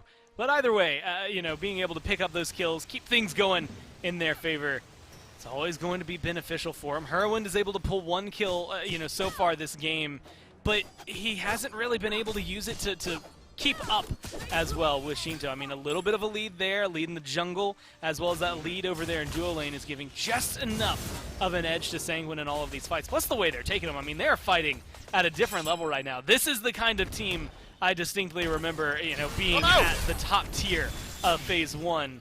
It's something I've kind of missed from them. Not to say that they haven't been playing well, just to say they haven't been executing at that same high-level threshold where it just felt like a well-oiled machine that no one could tackle. This feels a little more difficult for eUnited as a whole. It's 4-1, nothing outrageous just yet, but you're going to have a lot more clean engagements to make this one go your way and to pivot this around, because it's already 3,000 gold here just at 12 minutes in. And now we're seeing why Rom, not only in Snoopy's hands, but Netrioid's hands, has been one of the most, if not the most prioritized hunter in the pick and ban phase. I'll hold that thought as a red buff now being invaded by Scream and dropped by Scream, it looks like there. So, small successful invade by United. Admire the strategy there to push on into Sanguine's side of the map despite small gold discrepancy on their side. And I like the way I think that both supports are starting to build here. Both the reinforced Greaves into the sledge. And Gore, we often see this out of those warrior and warrior-esque type support picks. They want to do a little damage and get involved early, stack up some of those prots. And honestly, I think this is just Scream's playstyle. Because he's playing someone that has to go so deep like this, you have to be able to take some hits. Whoa, Hurrywind tries to return some damage onto Panatom, but both junglers limping away at 50% HP. Wrongu defensive on the ultimate here. Scream, that's an aggressive little play there. Sanguine was starting to collapse on him, but feeling like he might be able to do enough damage. If Gino had hit that boulder, it would have been real close onto Panatom, but not to be this time around. And Gore, I guess that's the way you have to be in a game like this. You're just behind by a little bit. What you can't do is allow Sanguine to start driving the pressure all over the map. You have to be cautious, you have to take calculated risks, but you can't take no risks at all, otherwise Sanguine really just start to run away with the game. And again, I think that for Scream at least is where this build's going to come in handy, right? He's got Blink, and he's tanky enough at this point that I think he can realistically jump in on someone like Shinto, like Netrioid, which is probably the primary target right now, 2-0 and 1, and cause them a lot of distress without really giving up your life. The downside of Circuit, alongside, you know, when you look at Sobex, when you look at some of these other assassins that go in that deep, is that you're that deep now in the enemy team, right? For Sobek, you're a Guardian. Yeah, you can walk on out of there. For Cirquette, you really have to hope and build in order to protect yourself to make sure that you're able to get out of there. Because otherwise, I mean, a turn from Shinto and Panatom is enough to erase your health bar, right, if you're that squishy. So I like the call coming down once again from eUnited, specifically from Scream here to be able to go in. He also gets the Thorns just as a double enticement to not shoot him with anything. Metroid pulled back in. He rolls away. Beads used. That'll be enough for eUnited to walk away, sensing maybe an impending collapse from Sanguine. So United stay alive. Still Scream, the driving force here. He pulls wrong in this time. Now uses the ultimate. They've gotten a pick. Snoopy's gotten a kill. Horus goes down, and eUnited find one. Finally able to make a small engagement work and get themselves back on the board. And again, finding little small picks like that, even if they're on to wrong you, are a great example of where you can get aggressive with now, right before this Fury response. And it's a Primal Fury at that. I actually like this call. So we've seen a lot of this. I think the Knights are the ones that I could call out the most specifically, who just yesterday straight up ignored Fury fights in order to go get a Primal, or I'm sorry, in order to go get yourselves a Pyromancer first. Yeah. And so you now find yourselves, I think for Primal Fury, that's an easy trade to make. Metroid, he's got no beads here, but he will have support in just a second. Baskin, dazzling offensive. Scream stays alive. No snipes from Metroid, but Shinto, he'll burn him on down in the back of the purple buff pit. Now eUnited, they're on the retreat a little bit here. Wrong doesn't have the ability to re-engage, but Scream rolls the dice and Sanguine call him on it. And again, trades that go in their favor. Only 2,000 gold up as of now. That tower really helping take at least a small chunk out of it there in favor of eUnited as they get one in left. But it's an interesting call. No matter who you are, Scream, even with the tanky build that he's got, diving a tier 2 tower at any point, 16 minutes, is going to be a little dangerous, especially against Metroid. This ROM has just been menacing, as you had highlighted throughout this game. And it just plays so well here. I expect him to see him do a lot of damage. Whoa. Oh my, Panatom Panatom eats a lot there. Baskin will pick up the kill. Argus, Excavate will do that to you for sure. So eUnited able to defend that tier 1 tower. Maybe a bit overzealous there, Gormizer. Sanguine, maybe a touch of an overstay. They get a kill on a Scream a moment ago, but eUnited didn't really have to use anything otherwise in that fight. So ambitious, I think, trying to dive that tier 1 tower.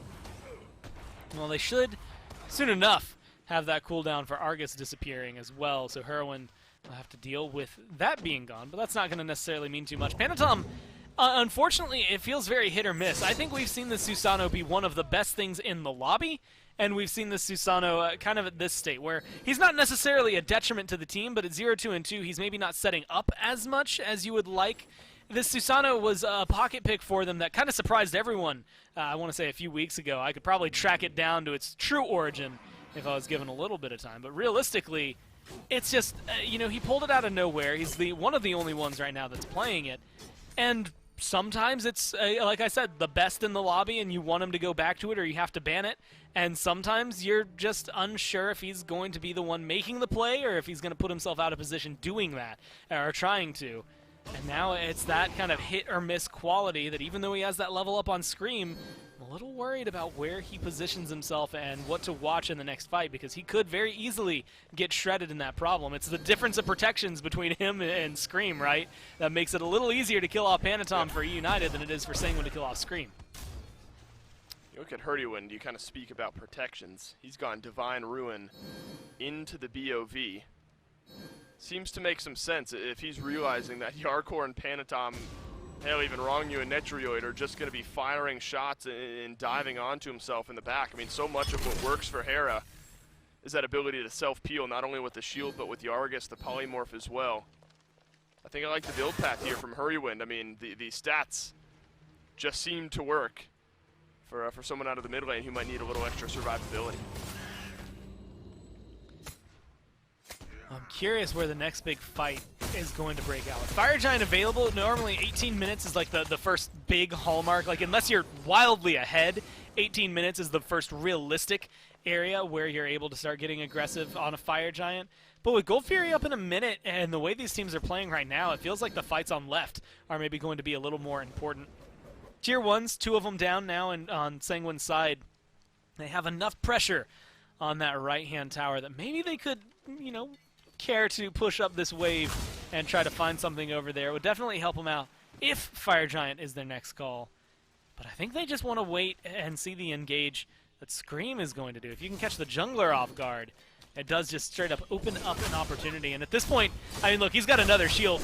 It's going to be very difficult for Panatom or Netrioid or Yarkor to try and find a kill onto Scream. And I think that's about to come into play. Now Baskin, Scream makes his way over as well. There's a dazzling offensive stun, at least on Tarangu. Hurrywin just wide on the polymorph, but Argus, that one will hit home. Panatom being chased away, but Argus pulled on back. It's a kill onto Scream. Half of the kills now for Sanguine have landed onto the Circuit. Though to be expected, Scream has been really the one looking for all the engagements here. Tier 1 tower in the solo lane will not last much longer. It's a dangerous fight for eUnited, especially over by that FG. If they had lost a few more, it could have been the 20-minute Fire Giant. Now Panatom sees Snoopy in the mid lane trying to protect Tier 1 tower. For the time being, looks like he'll be able to do so. And that's the strength I think that Sanguine have. Also, notably, just because it's all physical protections, you can see how much Shinto does to Scream. Unless you get rid of that mage, that damage is going to be there. This Merlin's hitting hard. Hurry just took so much damage there, but there's some peel from Gino. Rongyu to the skies, pulls Sanguine right on out. Hurrywin survives, and so does Sanguine. It looked like eUnited had an opening there, but it's immediately shut by Rongyu. As much as Horus can engage, he can disengage with the rest of his team. Sanguine definitely better off board here. Yeah, here's what matters most. I want to see that, I want to say from Netrioid's perspective, like, imagine you're up in the skies, you're sniping, you come down, and then you're teleported. Like, it felt like it was frame perfect to come through to land just when he did, because it was almost a teleport, like, instantly coming down for him. Very safe for the Hunter if Rongyu's going to be in that kind of mindset. It's insane. But they do end up losing a lot of pressure. They get rid of the Pyromancer on the side of eUnited. They're still trailing by about 3,000 gold, but with this Gold Fury, they should help equalize a little bit of that. And then you're going to start looking towards these towers. With this much control, it's a good sign for eUnited. As long as they get aggressive, they're eating away at that lead. And the good news about the experience, 4,000, that's a huge number. But once you hit level 20, it doesn't matter anymore. You can't go much higher than that. And so the gaps will start to close eventually. eUnited are still stuck playing catch-up. The damage is still there for them. So overall, I'd say that it's still a worthwhile cause. They do have to draw the game out longer, but it could still work out. Right, it's really a 1 or 2 level lead. It's really Scream who needs to catch up here. It's sort of a tough spot to be in. You know, I definitely feel like Scream is, and really all of us watching probably have seen that Scream has been the one trying to engage more than maybe anyone else here in this game. Unfortunately, sometimes just a bit overextended. The opposite slash line from Panatom on the other side. And just that one more death gore, it's the same jungle conversation we had in game 1, is enough to give Panatom that 1 level lead. Panatom maybe just biding his time a little bit. Yeah, like you said, it's that one little shuffle. Wrong, looking to get caught out. He's dead before he can teleport out. That's bad for Sanguine. I mean, you had mentioned it for eUnited. Now they're in a position, not necessarily to start up the Fire Giant. I'm wondering where they're running to. I guess mid, just to get rid of a tier 1. This is a good time to group up. They don't have enough pressure for Fire, but they can take a tier 1 no problem. Finally it works out for Scream. Pick onto Rongyu. No Horus in this fight. Scream not happy with just that. Yarkor running back into things here. This is a 5 versus 4 fight. Maybe one that Sanguine are happy to take. It's a big pushback from Gino. 2 members of Sanguine brought right into the back line. Snipes down from Netrioid as well. Won't pick up the kill here. Polymorph down onto Yarkor. Saves eUnited's life. Sanguine, the 5th man in the tier 2 tower, maybe gives Sanguine that edge, and everyone survives in that one.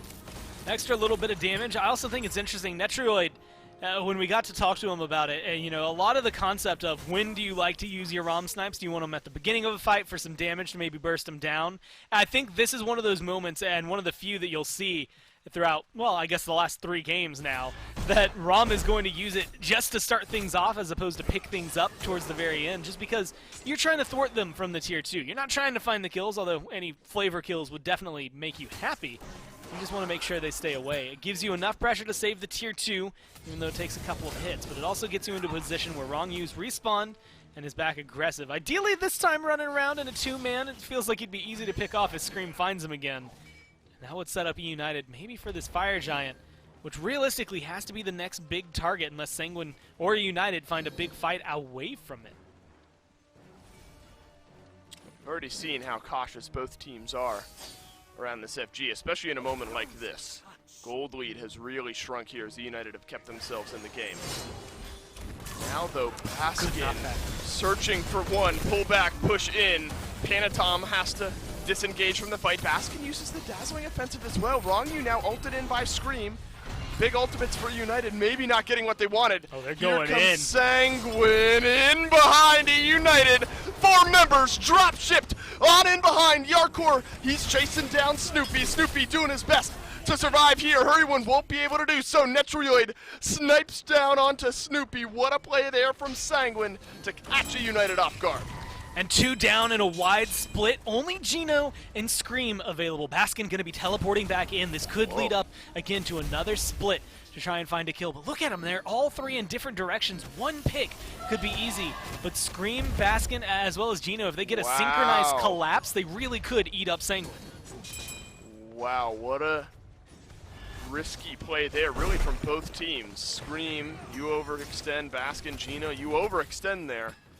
And not only do you not steal the Fire Giant, but you effectively give them the FG and a kill. For the time being, eUnited have delayed the FG, but Sanguine immediately pull back in.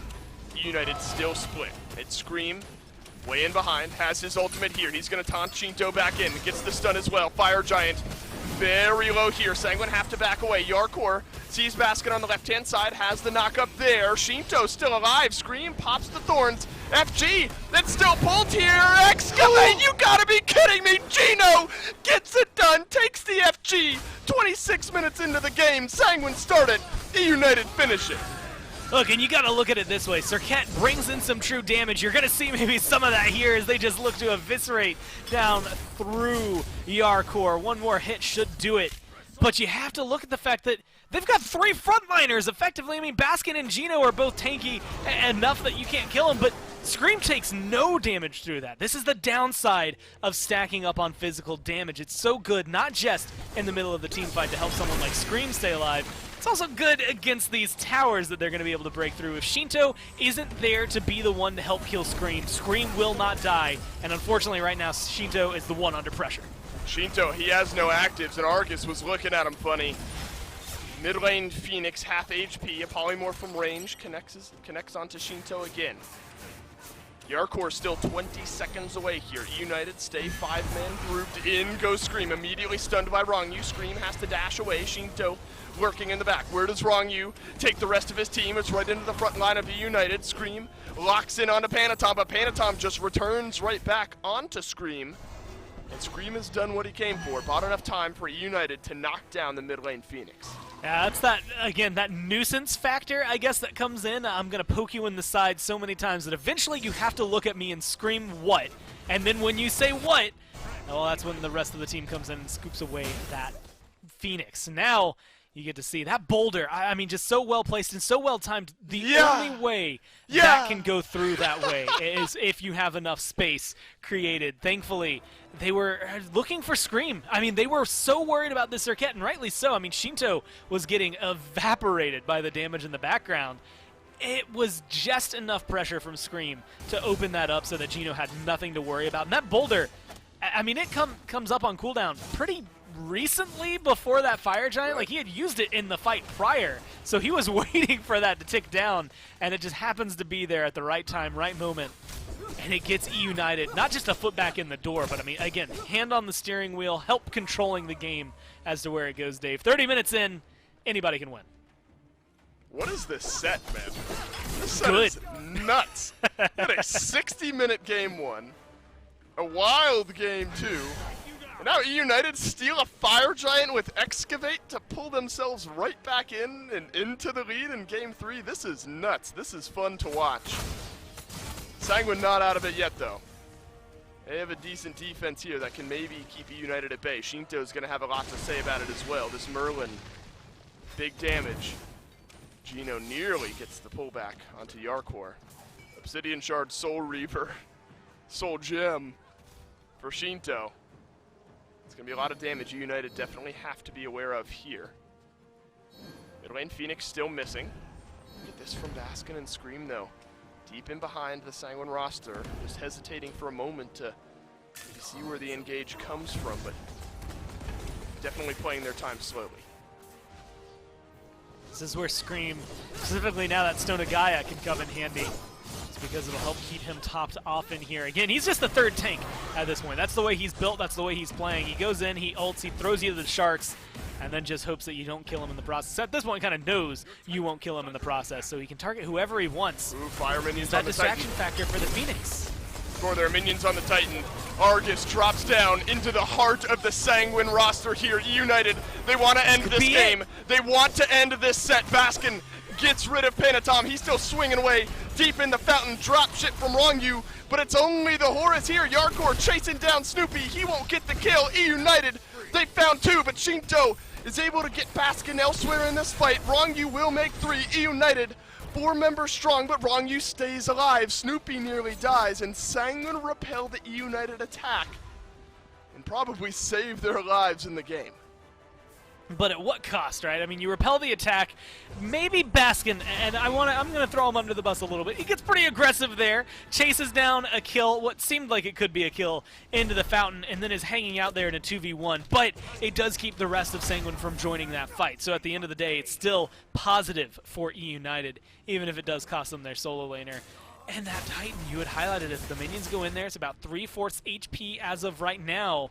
And they aren't the ones that have the Horus, so maybe no 5-man drop onto the Titan. That mid Phoenix is coming up. It gives them an easy target there. Fire Giant's about to respawn as well, an easy target there. And with the way these fights have been going, eUnited have control of it. They don't have to steal this time, Dave. It's going to be owned by them as long as they can just walk in and take it. But with 5-man strong here for Sanguine, they can at least put some pressure onto this. Pyromancer's an easy kill early on if either of these hunters get up here. Could at least get that little bit of a swing. But right now, you're playing catch-up if you're Sanguine. You have the damage. The question is if you have the peel. Scream right now is setting up a lot of these plays. 6 out of 7 kills for him. 7 out of 7 affected here by Heroin. Both of them making some huge plays for the team. Minions into the left lane. If you're keeping track of the Hunter ultimates, neither of them have any of their actives rather. Beads and Aegis both down for Snoopy and Netrioid. So if that is where the engage goes, both of them will need some peel from the rest of their team or from themselves. Shinto, no beads for the next 20 seconds, but has Aegis. Hurrywin, similar, except has beads but no shell. It's Fire Giant now, enhanced for eUnited. Half HP, Yarkor lurking in the waters on the right. Rongyu gets dashed in on by Baskin. eUnited immediately respond by pulling off the FG, but go right on back. It's Gino trying to separate out this fight. We've seen one steal. Might we see another? Sanguine definitely in range to potentially do so. Watch out for the snipes from Netrioid. Sanguine, oh, come on! They do it! Sanguine, take the FG away! It's Merlin! It's Shinto! Keep Sanguine in the game! Gino, is he gonna die as well? He will! You have got to be kidding me! This game will go on! Look, let's call it what it is. 6 hours after this day started, Sanguine are still holding on for their right to win this set. It was a 2-1 last time in favor of eUnited. And Sanguine want this head-to-head victory. Whoever wins this does stand apart in the event of some sort of tiebreaker or anything like that. It always helps to kind of plant your feet. But if this set has proven me anything, honestly, if this day has proven anything, it is that eUnited, Obey, the two teams right now that are at the bottom, are putting up a hell of a fight with everybody else in the standings. And it's just unfortunate right now for eUnited after just great control there in the mid-game at this point, lasted up until about 30 minutes, has now shifted right back over in favor of Sanguine. Fire, Pyro, now this Fury, all in their favor. Still have a weakened mid Phoenix, and they are still missing that left Phoenix. But with the way they're pushed up, they should be able to get one of these 3 towers, if not 2 of them, and find their way to potentially pull a Phoenix of their own. Now let's just go another 26 minutes, why don't we? At this point, these two teams have made this one fun. Left side Phoenix respawns. Some Oni minions will be coming here for Sanguine in just a moment. I mean, what a set the carries from both teams have had here. Snoopy and Netriot, I think, fantastic. Hurrywind and Shinto in their own regards have both had some good sets as well. It's been a masterclass, I think, for both of these teams, and as close of a matchup, I think, as built going in to this one. Look at what Rongyu's looking for here. Just follow the Horus. He's going to land on Baskin here. He's going to bring 4 with him in behind. It's the right side Phoenix immediately pivoted towards Scream.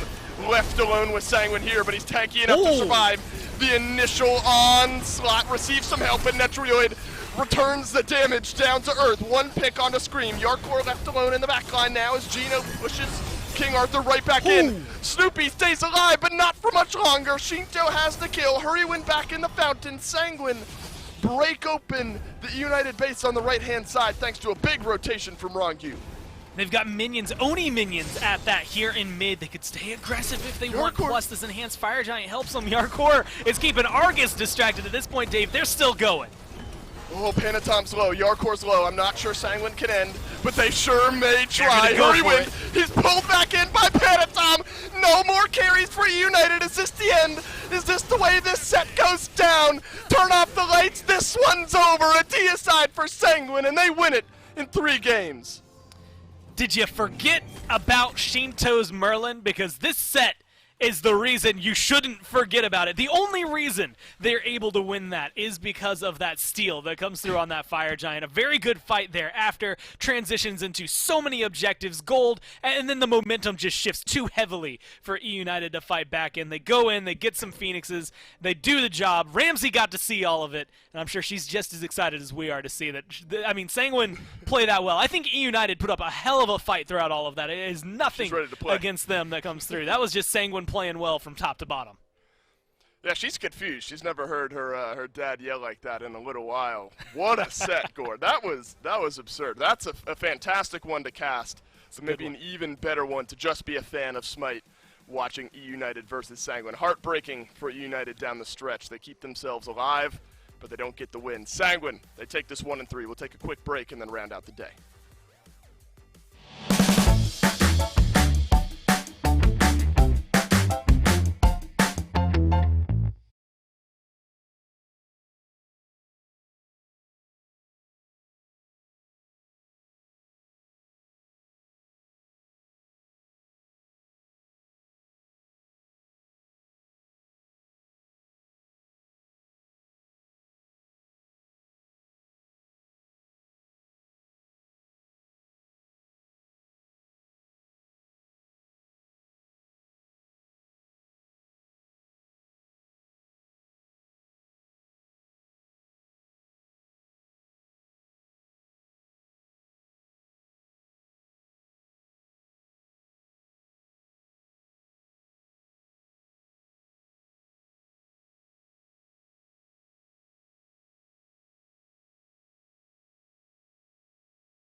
Well, here we are at the end of another SPL day, everyone out there, all my SMITE fans. We still going to hopefully get you a post-game interview and break down everything that we just got through seeing.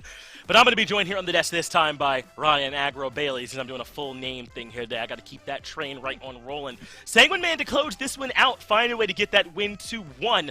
I'm thinking that the Horus was tremendously impactful in this one. Wrong U was moving around a lot, but what did you see? What was the biggest impact here in this one for them to get the win? It was all these Fire Giant fights, right? I mean, first it's Sanguine who's in a position to really run away with the game, and then Gino makes an unbelievable play to steal it away with the Hercules Boulder. And then it's eUnited's turn. They siege, they get a Phoenix, they're looking good. And then all of a sudden it's Sanguine who walks in and steals it away. I'm looking at Whirlwind right now. He just tweeted, Hera 1 left FG with less than 90 HP, 9-0. And the first tick of Merlin Ice 2 stole it away from them. Then there is an upside-down smiley face emoji, which usually means I hate my life. So just to make sure that we're all on the same page for that emoji usage.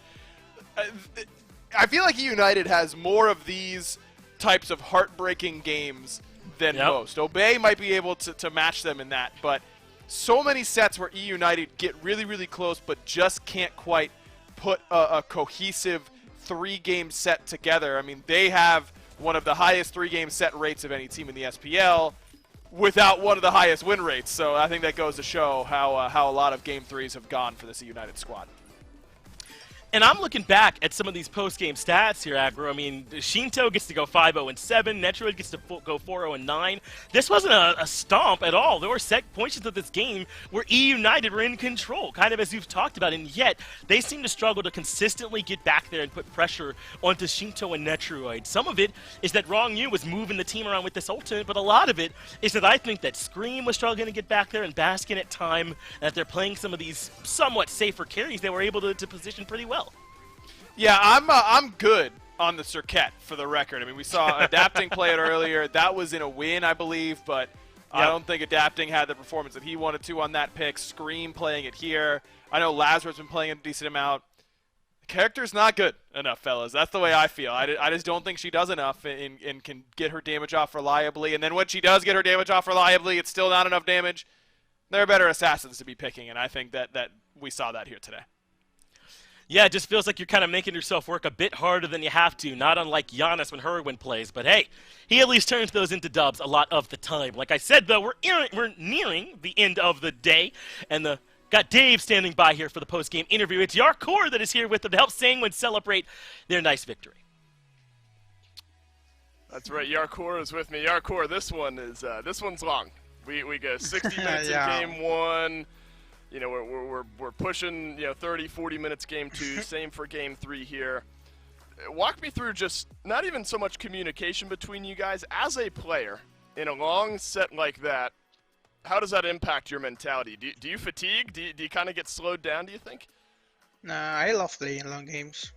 I'm the kind of guy that really always want to play the 5 game of a better 5, so I'm fine with that. Like, sure. It's It's like hard to do it, but I just like it. Like playing long games, all that mental practice that you get for playing rankeds, is paying off. That's right. It's kind of the last minute, the big fight, those sorts of moments definitely spring up in games like that. Game 3. What a nutty game that was. A steal for eUnited to kind of give them the advantage. A few minutes later, a Fire Giant steal from you guys to pull things back. I will kind of take a peek. What's communication like between you guys in that moment? Did you guys know that you had an opportunity to end the game the moment you stole that Fire Giant? Yeah, when we get the fire, I mean, first of all, they stole our fire. I think it wasn't even the egg bottle, was like the boulder, but bouncing back of the FG wall that got FG. And then it was like 1 HP when I came in the fire, and Shinto just threw a Merlin 2 and got it. And then our finish respawn, and it was like, it's enhanced fire giant, so it's like more important than the last one. So yeah, right. we know that then we were gonna see they're gonna do much more when we're defending. Well, I'll kind of wrap things up with you here, Yarkor. 3 sets left for you guys. You got PK, you got Ghost, you got Obey. What's the goal for this Sanguine team? Is there anything specific that you're working on in your final few sets at the SPL level? Or in the SPL, I should say, before Worlds? Yeah, we want to play better. I think we're right now, like, Maybe we haven't played as we wanted, but we want to like improve and be ready for what is next. So gonna be like good games against those three teams, and hope we get maybe a win or two. We'll be fine. Yeah, you guys have been playing fantastic here as of late. Officially back into third place after this one. Yarkor, big congrats and a fantastic set for us all Thank to you. watch. We'll go back to the desk to round out the day. Man, we say it every time we talk to the Sanguine guys, but it's hard not to root for them. Just a likable bunch of dudes. Whole SPL full of likable guys, so it's hard to pick sometimes who you want to win. Aggro, we're starting to close the book here now on a pretty lengthy day, but an important one all the same here, I would say. Sanguine now back up in that third place spot now as well. I think we're getting closer and closer now to that point where these teams have got to be locked in. We're getting ready for Worlds now as we take a look back at all the sets that we watched throughout this weekend. Radiance able to kind of right the ship with a win up against Obey, and they beat PK earlier. A lot of big storylines kind of coming to a head here towards the end. I mean, what? 14 weeks in the season, right? And this is the end of week 12, so we've only got 2 weekends left to go in SPL play, and a lot of teams are trending upwards. I'm looking at the Pittsburgh Knights. I'm looking at Space Station Gaming. Some teams are trending downwards. I don't think that you can say that about Radiance anymore. I don't know that you can say it about anybody trending straight down, but clearly Renegades, eUnited, Obey have not maintained that upward trajectory it looked like they may have at some point during Phase 2. Yeah, and it's starting to look like we have much more of a clear divide. It used to be 4 and 4, now it's 5 and 3 as PK have kind of forced their way up into that top 4 and 5. This is the look at next week's schedule, though. Then week 13, as Aggro was talking about, we are getting closer and closer to the end of this phase, and making sure that you finish as high as possible is becoming more important as well. Some really big games coming up. Most importantly, the very first one on Friday, Ghost and SSG, the top 2 teams in the league will play. I believe Ghost are already ahead 2-0 in the head-to-head between them, but certainly still going to be exciting to see how those 2 teams fare this close to the end of the phase. Also excited to see PK make up the final set that they need to make up. So next Sunday, a week from today, you're going to get some extra bonus Smite on that day where PK gets to play once again up against eUnited. So that should be pretty good. But you're right to highlight the opening set, man. I mean, Ghost SSG on Friday. You guys better be here early, especially for SPL waiting room. Don't forget about that. That's exactly right. I might not know a whole lot, but I know where all of you are going to be next Friday at 3 p.m. because we have got to watch that set, perhaps the best one that we're going to have the whole rest of this phase until we get down to some of those exciting ones where they're jockeying for position. Well, thank you, Aggro, for coming on here and helping me close out the day. Thank you all for watching. Thank you for production for helping making the show happen across however long it's been since SEC started. Appreciate all y'all for watching. We will see you next week. Make sure you're there. Peach it.